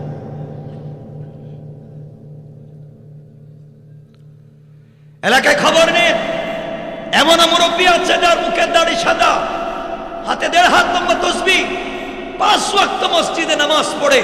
খবর নিয়ে দেখেন এলাকার সব থেকে বড় সুদের কারবারি। ভুল বলতেছি? শয়তান খুঁজে পাইতেছে। যে বেচারা নামাজ পড়ে দাড়ি রেখে সুদ খায়, এর চেহারার দিকে আজকে তাকায় থাকবেন, কেউ থাকলে তাকায় থাকবেন 1 মিনিট। আপনি অরিজিনাল, টাটকা, ফরমালিন মুক্ত, নির্ভেজাল শয়তান দেখতে পাইলেন। আপনি মনে করেন আমার জীবনে আজকে টাটকা শয়তান দেখতে পেয়েছি। নামাজও পড়ে সুদও খায়, কত বড় শেষরা শয়তান। কারণ অরিজিনাল শয়তান যে, এ কিন্তু সুদ খাইতো না। খাইছে কোনো দিন? খাইনি। এটা শেষরা শয়তান।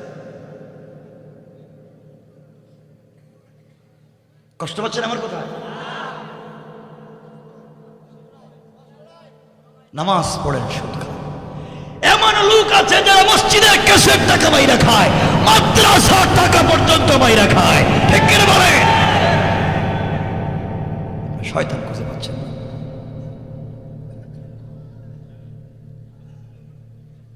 শোনো, শুধু এই জায়গায় কথা শেষ নয়।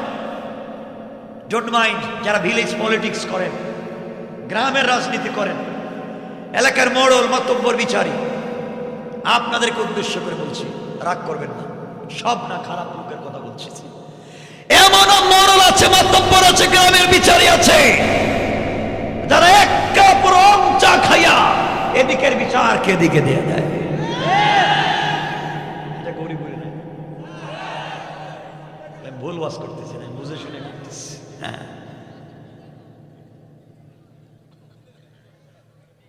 চিন্তা করতেছেন হুজুরের তো আনছিলাম, এই কি শুরু করছে আবার।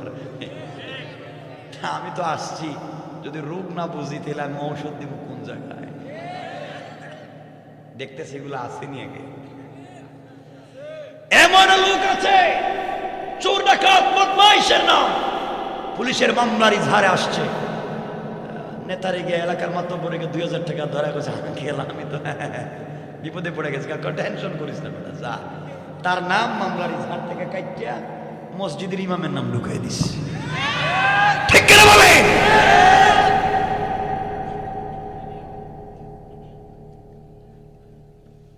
কি শুরু করেছেন? এলাকায় খবর নিয়ে দেখেন অনেক হাজি সাহেব এতিমের জায়গা দখল করে রাইখা দিছে, বিধবার জায়গা দখল করেছে, গরিবের রাস্তা বন্ধ করে দিয়েছে, রাস্তায় উঠতে দেন আছে না নাই? ক্ষমতার অপব্যবহার করবেন না, ক্ষমতা বেশি দিন থাকে না। যারা ক্ষমতা থাকাকালীন সময়ে তোমার পক্ষে মিছিল দিয়েছে, যখনই কুশল আসবে ক্ষমতা নাই, তখনই তোমার কুশপুত্তলিকা দাহ করে জুতা দিয়া পিঠাবে পিঠাবে।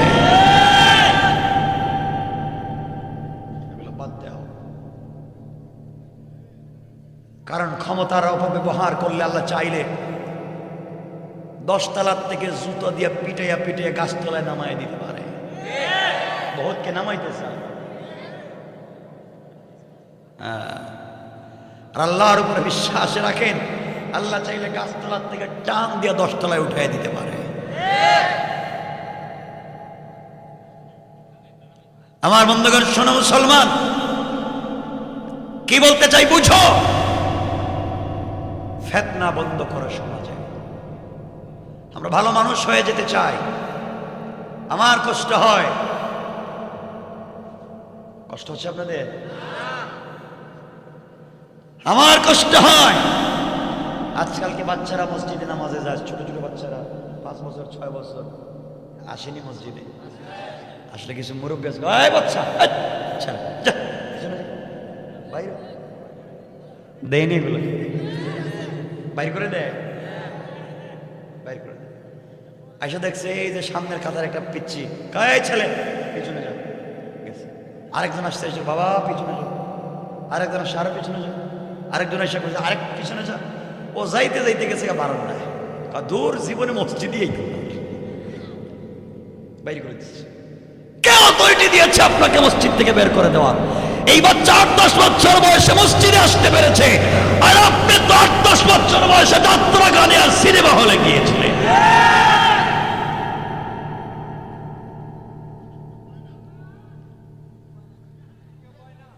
শোনো কি বলতে চাই, জীবনে আমার আসার দরকার নেই, আমার জীবন না আসলে চলবে, কিন্তু শোনা লাগবে কি বলতে চাই শেষ পর্যন্ত।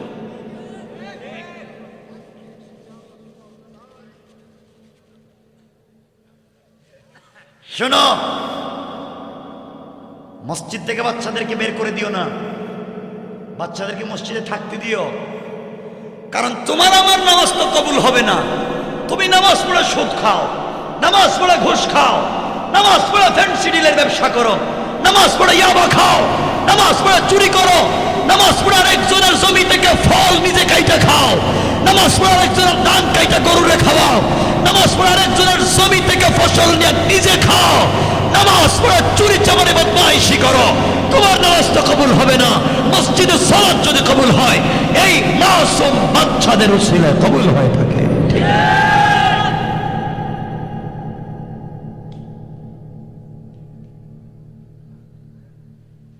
এগুলো বাদ দেন, ভালো হয়ে যান। আল্লাহ আফসোস করে বলছেন, ইয়া আইয়ুহাল ইনসান মা গাররাকা বিরাব্বিকাল কারীম। এ মানুষ কে তোকে ধোঁকা দিয়েছে আমার মতো মহান রব থেকে, আল্লাযী খালাকাকা, অথচ আমি তোকে বানিয়েছি।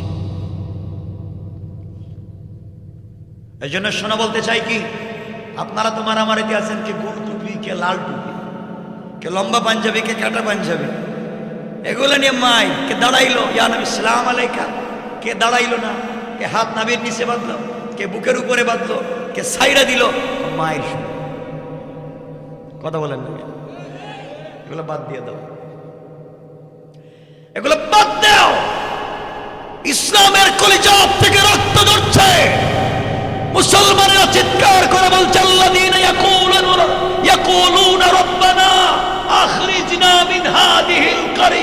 যালিমি আহলুহা, আল্লাহ আল্লাহ জালেমদের সমাজ থেকে বের করো। ওয়াজআল লানা মিন লাদুনকা ওয়ালিয়্যা, আমাদের জন্য নেতা পাঠাও। আর তুমি আসো লম্বা টুকা জালিটুকু নিয়ে আমার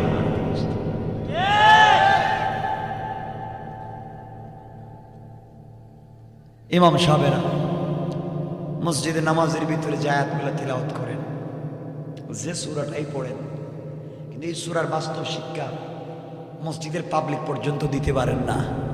কারণ এই সূরার তাফসীর করলে ইমাম সাহেবের চাকরি থাকে না। কথা বলেন না, চাকরি যায় কেন? এগুলো সব বাদ দেন, আমরা সবাই ভালো হয়ে যাই, আমরা ভাই ভাই হয়ে যাই ইনশাল্লাহ। বলেন মানুষের পিছে লাগা বাদ দেন। অনেক আপনারা তো কি জানি এলাকায় চার দোকান আসেনি রাস্তাঘাটে, আমার জানা নাই। দেখবেন সকালবেলা সন্ধ্যাবেলা চার দোকানে বসে 4-5 জন, কার বউ গেছে গা, কার ছেলে কারে ভাগাই লয়ে গেল, কার ঘরে আজকে কি হইল, পুরা মানে একটা সংসদের ভিতরে পর্যালোচনা চলতেছে। আছে না এগুলো? আছে। আল্লাহ বলছেন কোরআনে কারীমের 30 নম্বর পারা সূরা হুমাজায়, ওয়াইলুল লিকুল্লি হুমাজাতিল লুমাজা, যারা সামনে এবং পিছনে বদনাম করেছে, গীবত শেখায়ত চুগলখড়ি করেছে, আল্লাহ বলছেন ওই তার ধ্বংস।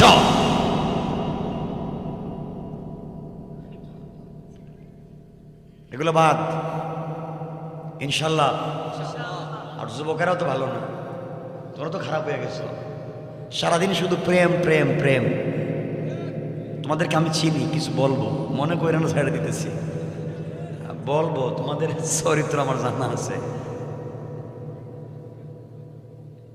হ্যাঁ সবাই সমান না, ভালো মানুষ আছো না, খুব ভদ্র ছেলেরা, খুব ভদ্র, সিগারেট 2টা একসাথে খায়। আগের সমাজ এমন ছিল, শোনো, আগের সমাজ এমন ছিল, আজ থেকে 50 বছর আগে গৌরীপুরে এখন যত মসজিদ মাদ্রাসা আছে আগে ছিল? কথা বলেন না, ছিল? ছিল না।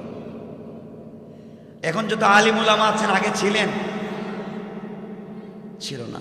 50 বছর আগে এত মসজিদ নাই, এত মাদ্রাসা নাই, এত আলেম নাই, কিন্তু যে জিনিসটা ছিল এটা হচ্ছে সকালবেলা প্রত্যেকের ঘর থেকে কোরআনের তেলাওয়াত শোনা যেত। মানুষের মধ্যে ভদ্রতা ছিল। রাস্তা দিয়ে দেখছে একটা ছেলে বসে আড্ডা দিচ্ছে, 2 জন, বাপ যাচ্ছে, চাচা যাচ্ছে, বা এলাকার কোনো মুরব্বী যাচ্ছে, সব ফালাইয়া দৌড়। আর এখন শ্বশুরের কাছে জামাই গিয়া খাব না, আপনার কাছে সিগারেট আছে? সিগারেট খাইতো শ্বশুরের জিজ্ঞাসা।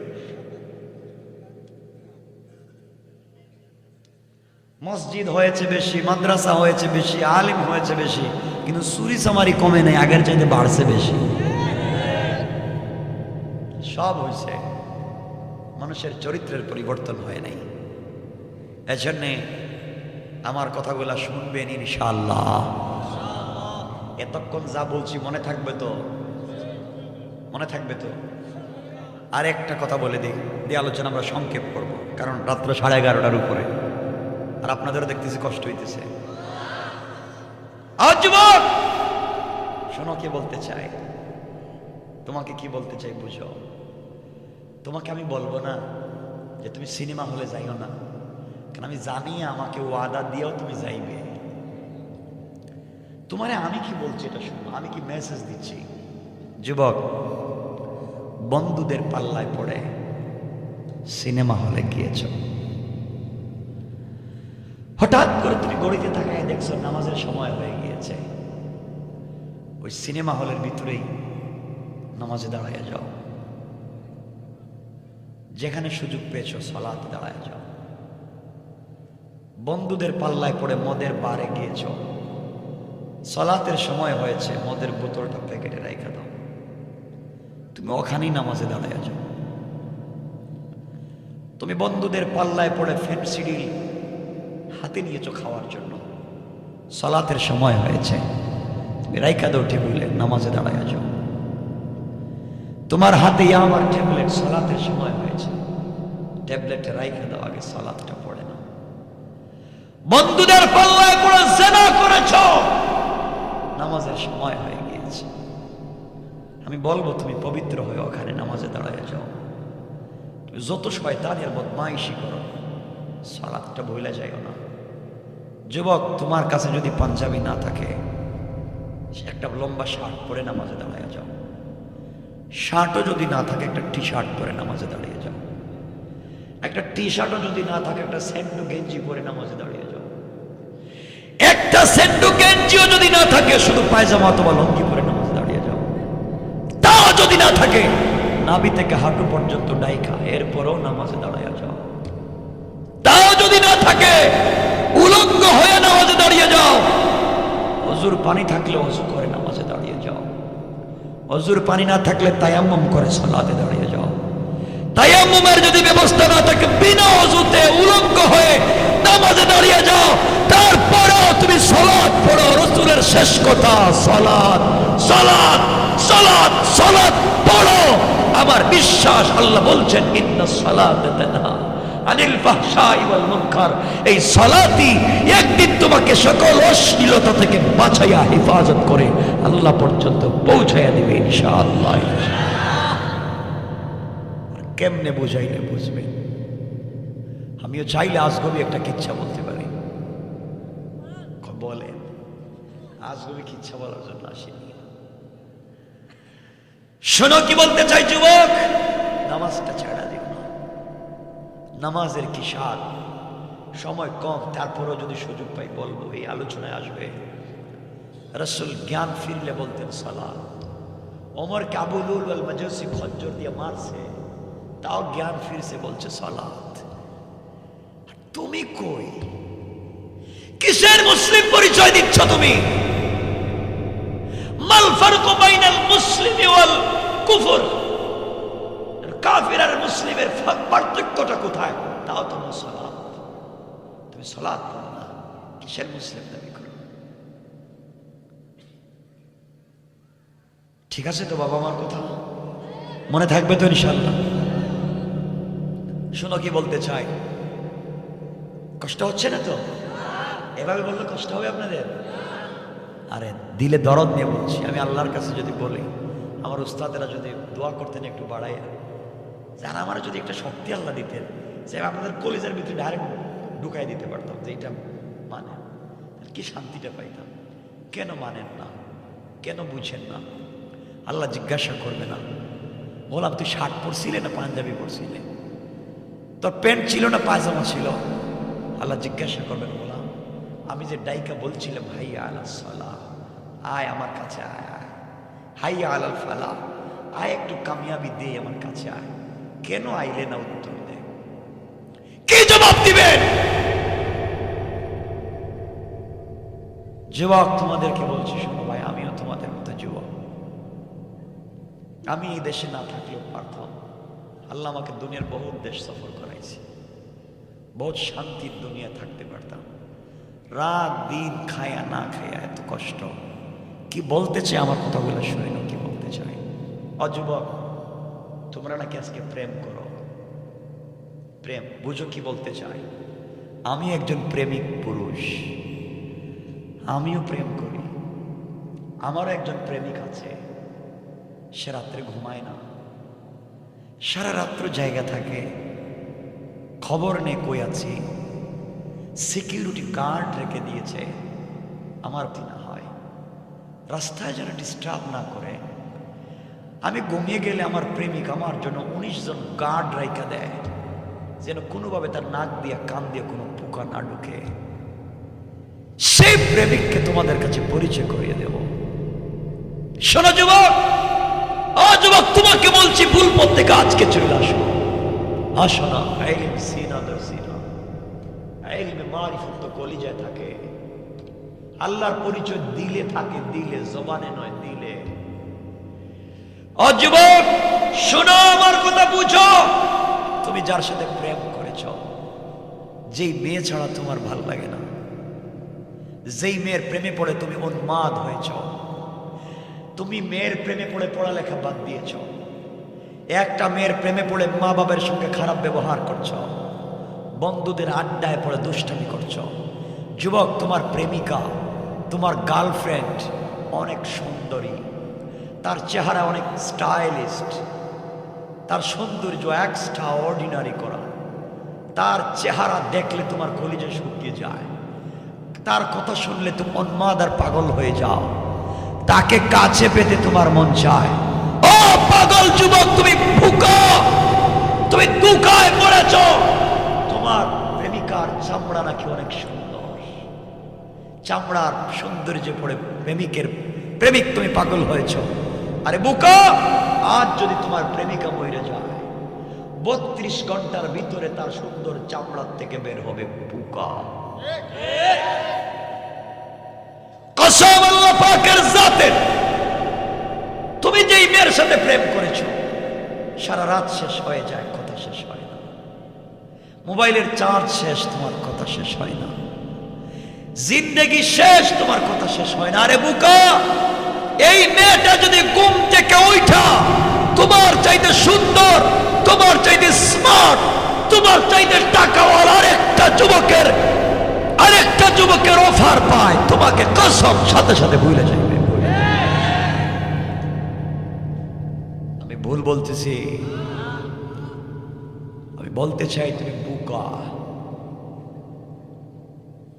যুবক, তুমি যার সাথে প্রেম করেছো, তোমাকে অনুনয় বিনয় করে বলছে, দোস্ত শোন, আজকে রাতে তোর সাথে কথা বলতে পারবো না, আমার বড় বোন আসছে, তার সাথে আজকে রাত্রেটা থাকবো। বড় বোন জানলে মায়ের, এর মানে হচ্ছে তোমাকে আজকে রাত্রে ঘুম পাড়াইয়া সে অন্য কারোর সাথেও টেলিফোনে কথা বলতে পারে। তুমি বোকা। মা গাররাকা বিরাব্বিকাল কারীম, কে ধোঁকা দিয়েছে তোমাকে? আমি বোনদেরকে বলছি, যুবকের স্মার্টনেস দেখে তুমিও প্রেমে পড়েছ, তার চাকরি দেখে তুমিও প্রেমে পড়েছ। আরে বোন, জানিস না তোমার এই বয়ফ্রেন্ড, সে অফিসের কথা বলে তোমাকে রাইখা অন্য কোনো মেয়েকে নিয়ে সেও পার্কে বসে বাদাম খাইতে পারে। সব ধোঁকা, সব ধোঁকা, সব মিথ্যা। যুবক, যার প্রেমে পড়ে তুমি জীবন যৌবন নষ্ট করেছ, তুমি আজকে মইরা যাও। আমি কথা দিলাম, তুমি আজকে মইরা কবরে যাও, কে দেখবা তোমার খবর ওই মেয়েটা যাবে না, তোমার স্ত্রী যাবে না, এমন তোমার সন্তান যাবে না, তোমার মা বাপ কেউ যাবে না। তোমার শোনো শোনো, তোমার তৈরি করা বাড়ি থাকবে, তোমার বিছানায় আরেকজন ঘুমাবে, তোমার গাড়ি আরেকজন ব্যবহার করবে, তোমার টাকায় বানানো ফ্ল্যাটে আরেকজন থাকবে, আড্ডা দিবে, গুন্ডামি করবে, তোমার বিজনেসের চেয়ারে আরেকজন এসে বসবে, ব্যবসা করবে। সব থাকবে, বাড়ি থাকবে, গাড়ি থাকবে, বিজনেস থাকবে, থাকবে না শুধু তুমি। কে ধোঁকা দিচ্ছে তোমাকে? আমার আগে এখানে আরো ওয়াজ করেছে, আজকে তারা দুনিয়ায় নাই। অনেক শ্রোতা ওয়াজ শুনেছেন আগেও, আজকে তারা নাই। কিছুদিন পরে আমি একদিন এখানে আসবো না, আরেকজনে সেখানে ওয়াজ করবেন, শ্রোতা আপনারাও থাকবেন না, আরো কিছু মানুষ ওয়াজ শুনবে। সব দুনিয়া ঠিক মতো চলবে, অফিস তার জায়গায় থাকবে, আদালত তার জায়গায় থাকবে, বাড়ি তার জায়গায় থাকবে। এতদিন হয়তো স্ত্রী তোমাকে ভুইলা অন্য ছেলেকে বিয়ে করে ফেলেছে, তোমার টাকায় পড়ানো ছেলে ইঞ্জিনিয়ার, সে বিয়ে করে তার স্ত্রীকে নিয়ে অস্ট্রেলিয়ায় চলে গিয়েছে, সিটিজেনশিপ নিয়েছে। তোমার তৈরি করা বাড়ি হয়তো বিক্রি করে দিয়েছে, তোমার কেনা গাড়িটা অন্যজন ইউজ করতেছে। ও বুকা, তুমি কবরের ভিতরে মাত্র 3.5 হাত মাটির নিচে। তোমার বউ টেলিফোন দিয়ে আমেরিকায় খবর নেয়, কিন্তু তোমার মাটির নিচের খবরটা নিবে না। আমি কেমনে বুঝালে বুঝবে? কে ধোঁকা দিয়েছে? ভালোবাসা ভুলে যাও, দুনিয়ার সব ভালোবাসা ধোঁকা। তুমি নাকি স্ত্রীকে না জড়াইয়া ঘুমালে ঘুম আসে না, তুমি নাকি সন্তানকে না জড়িয়ে ঘুমালে ঘুম আসে না। আল্লাহ বলছেন, ও বুকা, ইয়াউমা ইয়াফিরুল মারউ মিন আখিহি ওয়া উম্মিহি ওয়া আবিহি ওয়া সাহিবাতিহি ওয়া বানি। এমন একদিন আসবে রে, তুই যেই ছেলেকে খাওয়ানোর জন্য রাত দিন রিস্কা চালাইছিস, ব্যান গাড়ি চালাইছিস, মানুষের জমিতে কাজ করছিস। এই মা যাকে বড় করবার জন্য মানুষের বাড়িতে জিয়ের কাজ করে, শাড়ির আঁচলে বাইনা পা টেনে খাওয়াইছিস, কিয়ামতের দিন এই ছেলেও তোকে পরিচয় দিবে না, দিবে না, দিবে না। দুনিয়া একটা দুঃখ। আমার কথা বিশ্বাস হচ্ছে? বিশ্বাস হয় না? না কি বলতে চাই? বাদ দাও, সব ভুলে যাও, রবের পথে চলে আসো, শান্তি। অযুবক, তুমি নাকি আমেরিকা যাইবা, একটা স্পন্সরের দরকার। তুমি লন্ডনে যাইবা, একটা সাপোর্টিং লেটারের দরকার। তুমি অস্ট্রেলিয়া যাইবা, টাকার দরকার। তোমার নাকি মানুষ সমালোচনা করে, তুমি নাকি বড় নেতা হতে চাও, মানুষ দেখতে পারে না, কারো কাছে শেয়ার করে লাভ নাই। সব বেঈমান, সব ধান্দাবাজ। আল্লাহ বলছেন, গোলাম তুই তো আমার গোলাম রে, তোর যা দরকার আমি রবের কাছে বল। কথা দিলাম বলতে দেরি, তোর জন্য ফায়সালা করতে দেরি হবে না। সে রবকে কেমনে ভুলে যাও? এখন শোনো, এই রব বলছেন, অবুকা আমিও প্রেম করি। রব বলছেন, তোমরাও রাত্রে ঘুমাও না এক মেয়ের সাথে প্রেম করে, আমিও ঘুমাই না তোদের সাথে প্রেম করে। লা তাখুযুহু সিনাতুন ওয়ালা নাওম। গোলাম আমি ঘুমাই না তোদের কারণে, কারণ জানিস আমি আল্লাহর কাছে আরশে আজিম আছে, আমি আল্লাহর কাছে বাইতুল মামুর আছে, আমি আল্লাহর কাছে সিদরাতুল মুনতাহা আছে, আমার কাছে জিবরিল আমিন বসে থাকে। আমার ভালো লাগে না, কারণ গোটা দুনিয়া বানাইছি কোন তো ফায়াকুন। আসমানকে বলছি হয়ে যা, হয়ে গেছে। জমিনকে বলছি হয়ে যা, হয়ে গিয়েছে। আরশ কুরসি লৌহ কলম হয়ে যা, হয়ে গিয়েছে। গোলাম তোকে এভাবে বানাই নাই, তোকে বানাইছি আমার কুদরতের হাত দিয়া, আমার হাত দিয়ে বানাইছি তোকে। খুব ভালোবাসি তোকে, তুই আমাকে ভুলে যাইস না। গোলাম সারাদিন ধান্দাবাজি করছ, আমি রবকে মনে করো নাই।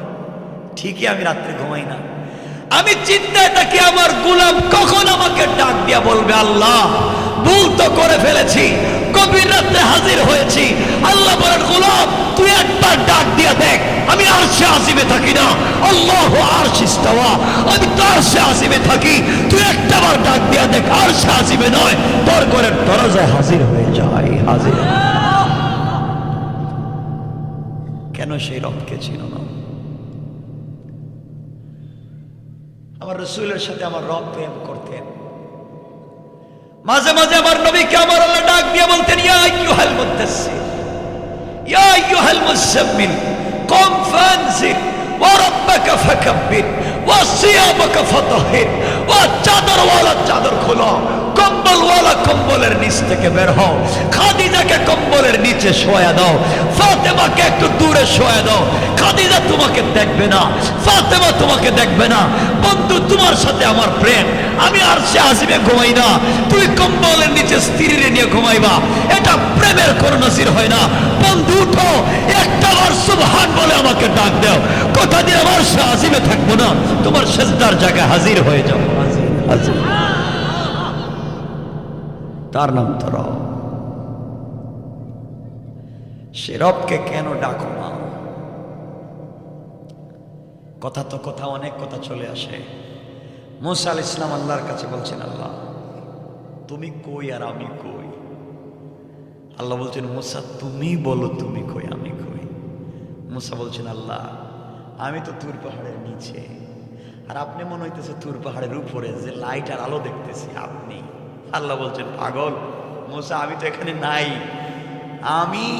তুমি আছো তুর পাহাড়ের নিচে, এটা ঠিক, আর আমি যেখানে আছি আর তুমি যেখানে আছো, দুজনের মধ্যখানে ৭০,০০০ নূরের পর্দা। আল্লাহ এত দূর থেকে আমার সাথে কথা বলবেন, একটা দেখা দিবেন না? আরে না বুকা, তোমার সাথে দেখা দিব, তুমি তোমার নূরের তজল্লেই তো বরদাস্ত করতে পারবে না, অজ্ঞান হয়ে পড়ে যাবে। আল্লাহ কোনোদিন কি কারোর সাথে সরাসরি কথা বলবেন, কাছাকাছি যাবেন, ডাকবেন? আল্লাহ বলছেন, কেন? কিয়ামতের আগে একদল উম্মত বানাচ্ছি, এই উম্মতের সঙ্গে আমি কথা বলবো, তবে ডাইকা তুর পাহাড়ে আনবো না। আমার গোলাম সিজদায় গিয়ে যখন পড়বে সুবহান রাব্বিয়াল আলা, ততক্ষণ আমি আরশে আজিমে থাকবো না, তুর পাহাড়ে নিয়ে আসবো না, আমি সাথে সাথে তার নামাজের জায়নামাজে হাজির হয়ে যাই। হাজির, তার নাম তার রব। আমি কেমনে শিখাই তোমাকে তোমার রবের কথা কেমনে বুঝাই? যখন শোনো যুবক, তুমি নাকি জেনা করেছ, তুমি নাকি চুরি করেছ, তুমি মদ খেয়েছ, তুমি ফেন্সিডিল খেয়েছ, হ্যাঁ, তুমি সালাদ ছেড়ে দিছ, কি হয়েছে তোমার? কত তুমি কি হয়েছ?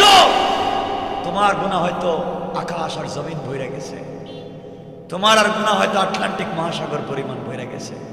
আল্লাহ বলছেন, গোলাম একটা বার তুই ডাক দে, জবানটা তো আমার জবান দিয়ে একটা বার ডাক দিয়ে বল আল্লাহ, একটা বার ডাক দে, আমার দেওয়া কপালটা আমার পায়ে লাগাইয়া দে, আর আমার দেওয়া চোখ থেকে এক ফোঁটা পানি ছেড়ে দে। গোলাম কথা দিলাম, দুনিয়ার মানুষ তোকে গুনাহগার বলতে পারে, আমি তোর নামটা জান্নাতুল ফিরদাউসের দফতরে উঠাইয়া দিতে দেরি হবে না। তার তো হাজার হাজার নজিরের ইতিহাস কোরআনে আছে, কতগুলা বলবো। যুবক, রবকে ভুলে যাইও না, তোমার রবের মতো বন্ধু আর কেউ নাই। সাকারাত যখন হয়, তোমার আমার ভাষা আমাদের বাচ্চারা বুঝবে না, ওরা আমাদের কাছে পানি নিয়ে আসবে চামচ দিয়া, বাবা জীবনের শেষ কথাটা বলে যাও, কিন্তু তুমি কি চাও তোমার রব কিন্তু জানে। ঠিক বললাম না? এক গোলাম গুনাহ করেছে, সেজদায় গিয়া গভীর রাত্রে বলতেছে সুবহান আল্লাহ। ফেরেশতাদেরকে বলছেন, ফেরেশতারা একটা কথার উত্তর দিত, এই যুবকটা কি বলছে? আল্লাহ বলছে সুবহান, তুমি নাকি বড়। আল্লাহ বলছেন, আমার গোলাম আমাকে বলছে সুবহান আল্লাহ, তুমি নাকি পবিত্র, সে অপবিত্র, গুনাহ করে ফেলেছে। আল্লাহ বললেন, ও ফেরেশতারা, আমার এই গোলাম কি আমারে দেখছে? আল্লাহ না দেখে বলছে তুমি সুবহান। আল্লাহ বলছেন, ফেরেশতা সাক্ষী রাখো, যে গোলাম আমাকে না দেখে বলছে সুবহান, আমি পবিত্র আর সে অপবিত্র, আমি কথা দিলাম সাব্বাহতানি, অবশ্যই আমি পবিত্র। আর গোলাম না দেখা গুনাহ করে স্বীকার করে নিজেকে অপরাধী বলবার কারণে সাব্বাহতুকা, গোলাম তোকেও বানাইয়া দিলাম পবিত্র, দুনিয়ায় বানালাম পবিত্র, আর আখিরাতে দিলাম বিনা হিসাবে জান্নাত। জান্নাত আমাদের তো পড়েন, বুঝেন না তো কি পড়ে। গোলাম যখন সেজদায় গিয়ে পড়ে আলা, আল্লাহ ফেরেশতাদেরকে বলছেন, কি বললো? কি বললো? আল্লাহর কথা শুনে লাভ নেই, মদ খাইছে। আরে যাই খাক, বলছে কি এটা কর? আল্লাহ বলছে আলা, তুমি নাকি বড়, সে ছোট, ভুল করে ফেলাইছে। আল্লাহ বলছেন, ও কি দেখছে কোনোদিন আমি কত বড়? ও না দেখেই তো বলতেছে। আল্লাহ বলেন, আলাইতানি, অবশ্যই আমি বড়, আর আমার গোলাম আমাকে না দেখে স্বীকৃতি দেওয়ার কারণে আলাইতুকা, গোলাম তোকে দুনিয়ায় বানালাম বড়, আর আখিরাতে বিনা হিসাবে জান্নাতের ফয়সালা করে বানাইয়া দিলাম বড়। কেমনে বুঝায়? কিয়ামতের দিন কেউ কথা বলবার সাহস থাকবে না, সেই দিন কথা বলবেন একমাত্র তোমার আমার রাসূল, তাও অনুমতির পরে। ওই দিন তোমার পিসা, তোমার নেতা কাউরে খুঁজে পাইবা না। কষ্ট হচ্ছে আপনাদের? এতক্ষণ বুঝালাম সেই রবের কথা, আমাকে ফিরে আসতে হবে সেই রবের দিকে। আর এই রবই রাগ করে এতক্ষণ বলছেন, তাব্বাত ইয়াদা আবি লাহাব, এ আবু লাহাব ধ্বংস। এই রব বলতেছেন, যেই রব এত দয়ালু, এই রব আবু লাহাবকে বলছেন তুই ধ্বংস। বোঝা গেল আল্লাহ মাঝে মাঝে রাগও করেন। হ্যাঁ, আল্লাহর রাগ কেমন? আপনারা তো মনে করেন আল্লাহর নাম রহমান, আল্লাহর নাম রহিম, কি মজা, কি স্বাদ। আরে বোকা, কিয়ামতের দিন রহমানও নাই, রহিমও নাই। আল্লাহর নাম থাকবে কাহ্হার, আল্লাহর নাম থাকবে জব্বার, নো স্যাক্রিফাইস, কোনো কাজ হবে না, কোন কথা। সেই দিন কে তোমাকে বাঁচাবে? কষ্ট হচ্ছে আপনাদের? জানি গরম লাগতেছে মনে হয়। যাই হোক, মোটামুটি কথা কিন্তু বলে ফেলছে 1 ঘন্টার উপরে, আর আওয়াজে 1 ঘন্টা কি 1.5 ঘন্টার কাছাকাছি। আর আপনাদের মনে হচ্ছে কষ্ট হইতেছে মনে হয়? হাত উঠে দেখান কার কার কষ্ট হচ্ছে।